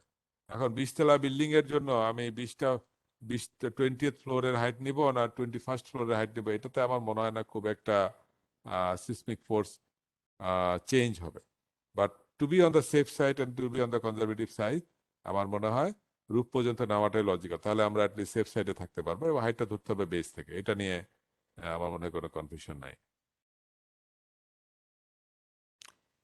বুকমার্ক ভার্সন অফ পিডিএফ এটা আমি দেওয়ার ব্যবস্থা করছি মিস্টার বদির মাধ্যমে, এটা আমার মনে হয় এটা সবাইকে দিয়ে দেওয়ার একটা লিঙ্ক দিয়ে দিব। Professor Amanat, I will talk to you about that. I don't think we can do it. There might be some issues, but at the same time, I will talk to you about that. আচ্ছা, আমি অসুবিধা নাই, ঠিক আছে, we can address this issue letter. Yeah, yeah. আচ্ছা, এখানে একজন এই যে রবীন্দ্রনাথ সরকার প্রশ্ন করেছে, dear sir, if average speed is less than 15 but it satisfy the shear wave velocity. হ্যাঁ, আমরা তাহলে সিতে যেতে পারবো কিনা? হ্যাঁ, শিয়ার ওয়েভ ভেলোসিটিটা যদি আহ, কোথায় আছে, যে এটা এইখানে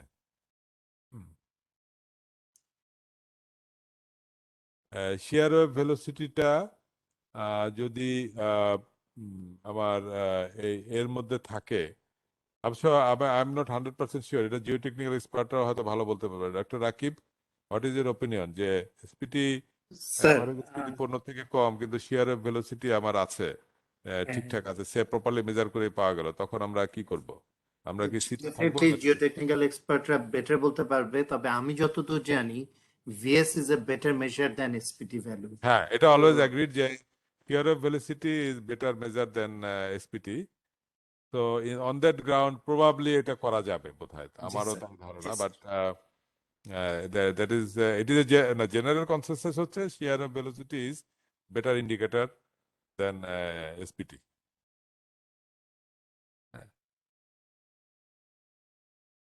আচ্ছা, তারপরে আম, আহ,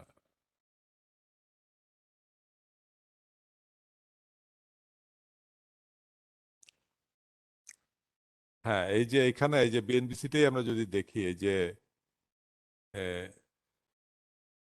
এইখানে এই যে হারমোনিক অ্যাভারেজ করতে বলা হয়েছে, উই কল দিস, এইখানে প্রশ্নটা করেছে হচ্ছে Salauddin Ahmed, average soil property যে হারমোনিক অ্যাভারেজ করা হচ্ছে কেন?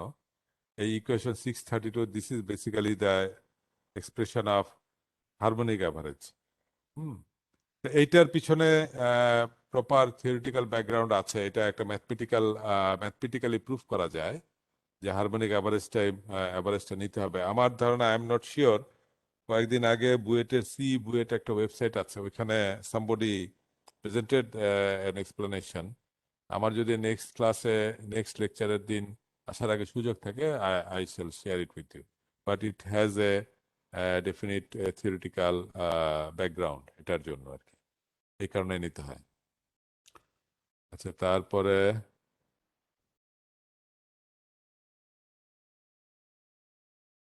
আচ্ছা, আলামিন একজন প্রশ্ন করেছেন, brick wall and steel frame is not integrated, what is the proper system? Brick wall তো জাস্ট তখন পার্টিশন হিসেবে কনসিডার করতে হবে, আর স্টিল ফ্রেম এখন যে ক্যাটাগরিতে পড়বে সেখানে, এটা তো অবভিয়াস যে এটা তখন brick wall is should be considered at A partition.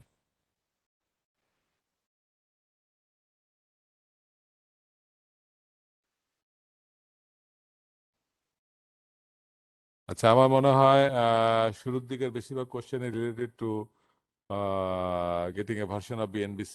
So, as far as I consider, let me go back to the bottom and check is there any. আচ্ছা, একদম শেষে আবার এই কিছুক্ষণ আগে প্রশ্ন করেছেন সীমান্ত, হোয়াট ইজ, কোথায় গেল, সরি আবার উপরে উঠে গেল কেন, what is damping or critical damping, what is the effect of this during earthquake?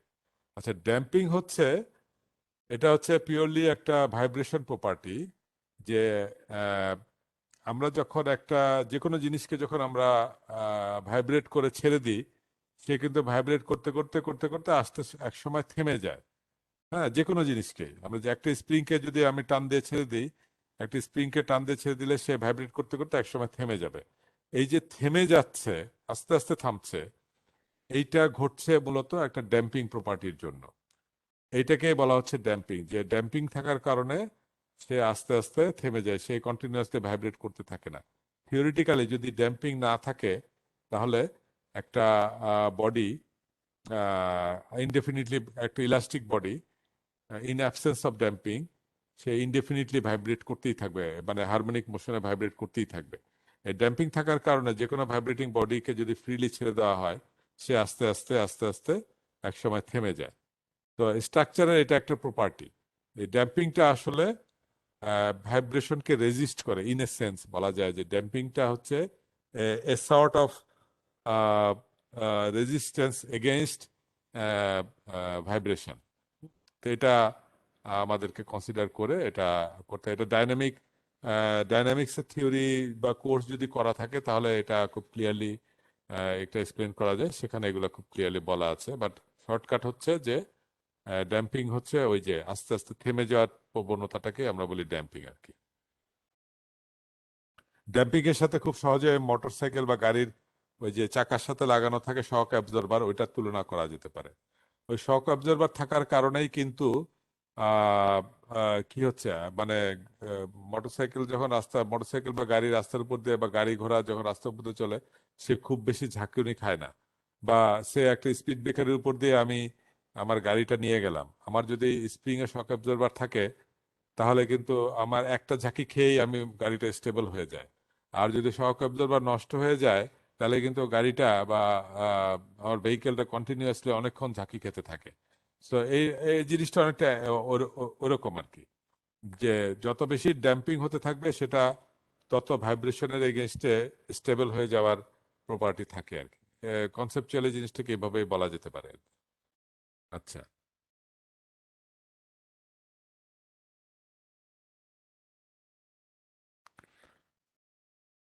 আচ্ছা, এখানে একজন একটা মজার প্রশ্ন করেছে যে in the same site if one borehole shows site class HD and other borehole shows SC, which one to consider? তাহলে এখানে আরো একাধিকবার সোজা হিসাব হচ্ছে আরো একাধিকবার বোরিং করে আরো একাধিকবার এসপিটি করা যেতে পারে, অথবা আরো অ্যাডভান্স কেউ যদি শিয়ার ওয়েভ ভেলোসিটি টেস্ট করা যায়, শিয়ার ওয়েভ ভেলোসিটি টেস্ট করে আরো বেটার ডিসিশন নেওয়া যাবে তখন যে এসসি না এইচডি হবে।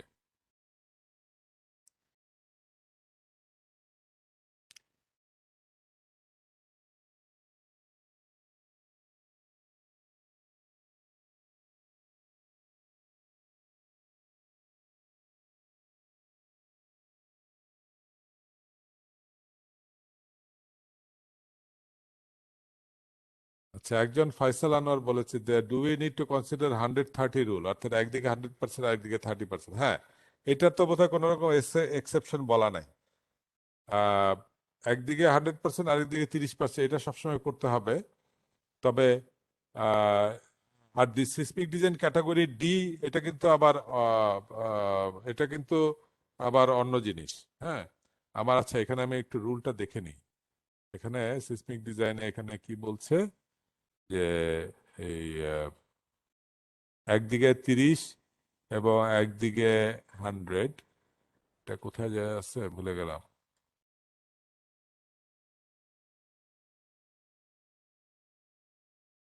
এই যে, হ্যাঁ।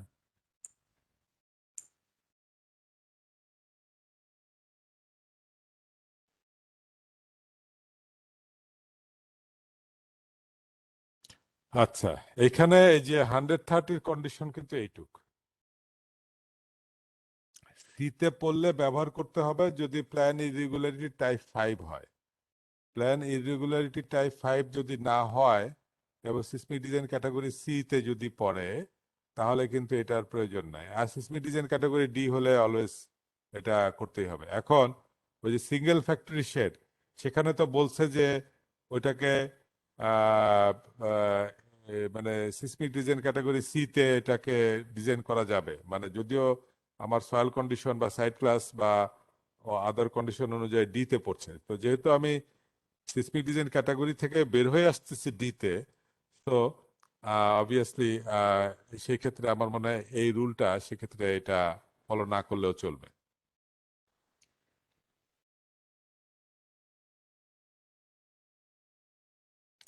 তা আমার তো মনে হচ্ছে যে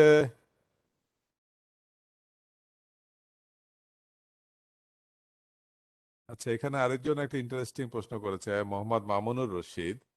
what will be the R value when in structure steel is 35% in RCC part is 65%? হ্যাঁ, এটা আসলে ভেরি কমপ্লিকেটেড কোশ্চেন। এখানে আসলে এই ধরনের বিল্ডিং কে, এই ধরনের বিল্ডিং তো বোধহয় আসলে ইকুইভ্যালেন্ট আর এর ভ্যালুটা ইকুইভ্যালেন্ট স্ট্যাটিক ফোর্স মেথডে, তো প্রথম কথা হচ্ছে বোধহয় ডিজাইনই অ্যাপ্লিকেবল না, কারণ এটা স্ট্রাকচারালি ইরেগুলার বিল্ডিং হয়ে যাচ্ছে একটা পার্ট বা এরকম কিছু। তো সেক্ষেত্রে আর এর মানটা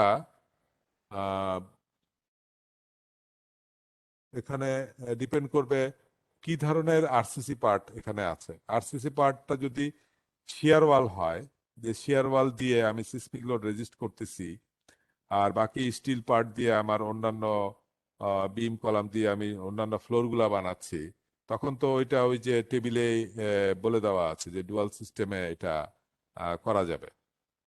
আর এখন এই যে 35% বা 65% আরসিসি, এটা এটা কিভাবে আছে সেভাবে, মানে সেটা বিবেচনা করে। এখন যদি বিল্ডিংটা এমন হয় যে বিল্ডিং এর একটা অংশ সম্পূর্ণ স্টিলের তৈরি করা, আরেকটা অংশ সম্পূর্ণ আরসিসি, কম্বাইন্ড একটা বিল্ডিং, সেটা তো ডিফারেন্ট ইস্যু হয়ে যাচ্ছে, তখন তো আর আসলে নর্মাল রুল অ্যাপ্লিকেবল না। তো ইট ডিপেন্ডস যে আরসিসি আর স্টিলটা কিভাবে আছে তার উপরে।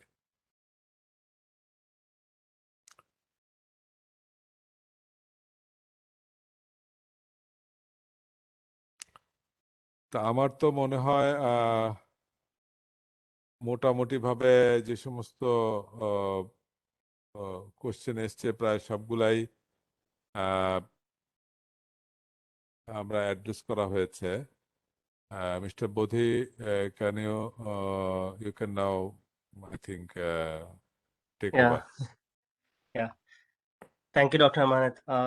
This was a long session, and once again, you provided us the opportunity to go over the seismic provisions and everything in a very nice and detailed way. And I thank you for doing this, and I'm pretty sure that everyone must have learned a lot from today's webinar. So Yes, I also as hope done so. before, yeah, yeah. So as done before, I will open up the quiz now, and it will remain there for 24 hours. And one more thing that I wanted to just bring in notice is that we have some schedule changes, and Dr. Raki uh, will be presenting a topic on BNBC part 6 and 7 and Vidhimala and TI Act tomorrow. So for all these changes, we have a long course here, and there might be changes afterwards too. So just be sure to look at the portal and see the current schedule that is there. And another thing, what we have done is now that we have added a recordings. So the webinar links for the previous webinars, if you click on the webinar links, you will see the recording there. So you can access the recording for Steel 1 course by just clicking on the webinar link for the Steel 1 course. So that will uh, show you the recording. And if it is not the best quality right now, just wait for a day or so, because YouTube, what it does is that it uploads and it checks, and then it provides the best quality slowly. So since I have just uploaded the videos, it might be in a standard quality, but it will slowly turn into high definition. So once again, thanks for joining in, and thanks for the wonderful participation. And hopefully we will keep up the level of the series. Dr. Amanat has really started the series in a very nice way, and Thank hopefully, you. yeah, we'll continue doing that. And thank you, Dr. Amanat. So I will be ending the Okay. webinar now, and Okay, hopefully, thank you too yeah. also. You are also conducting the overall managing that things very well. So next week, next Saturday again, right? Right, right. I will come with the second lecture on seismic design. So anyway, thank you everybody, and thank Dr. Rakib Hassan for joining with us. Thank you everyone. Goodbye.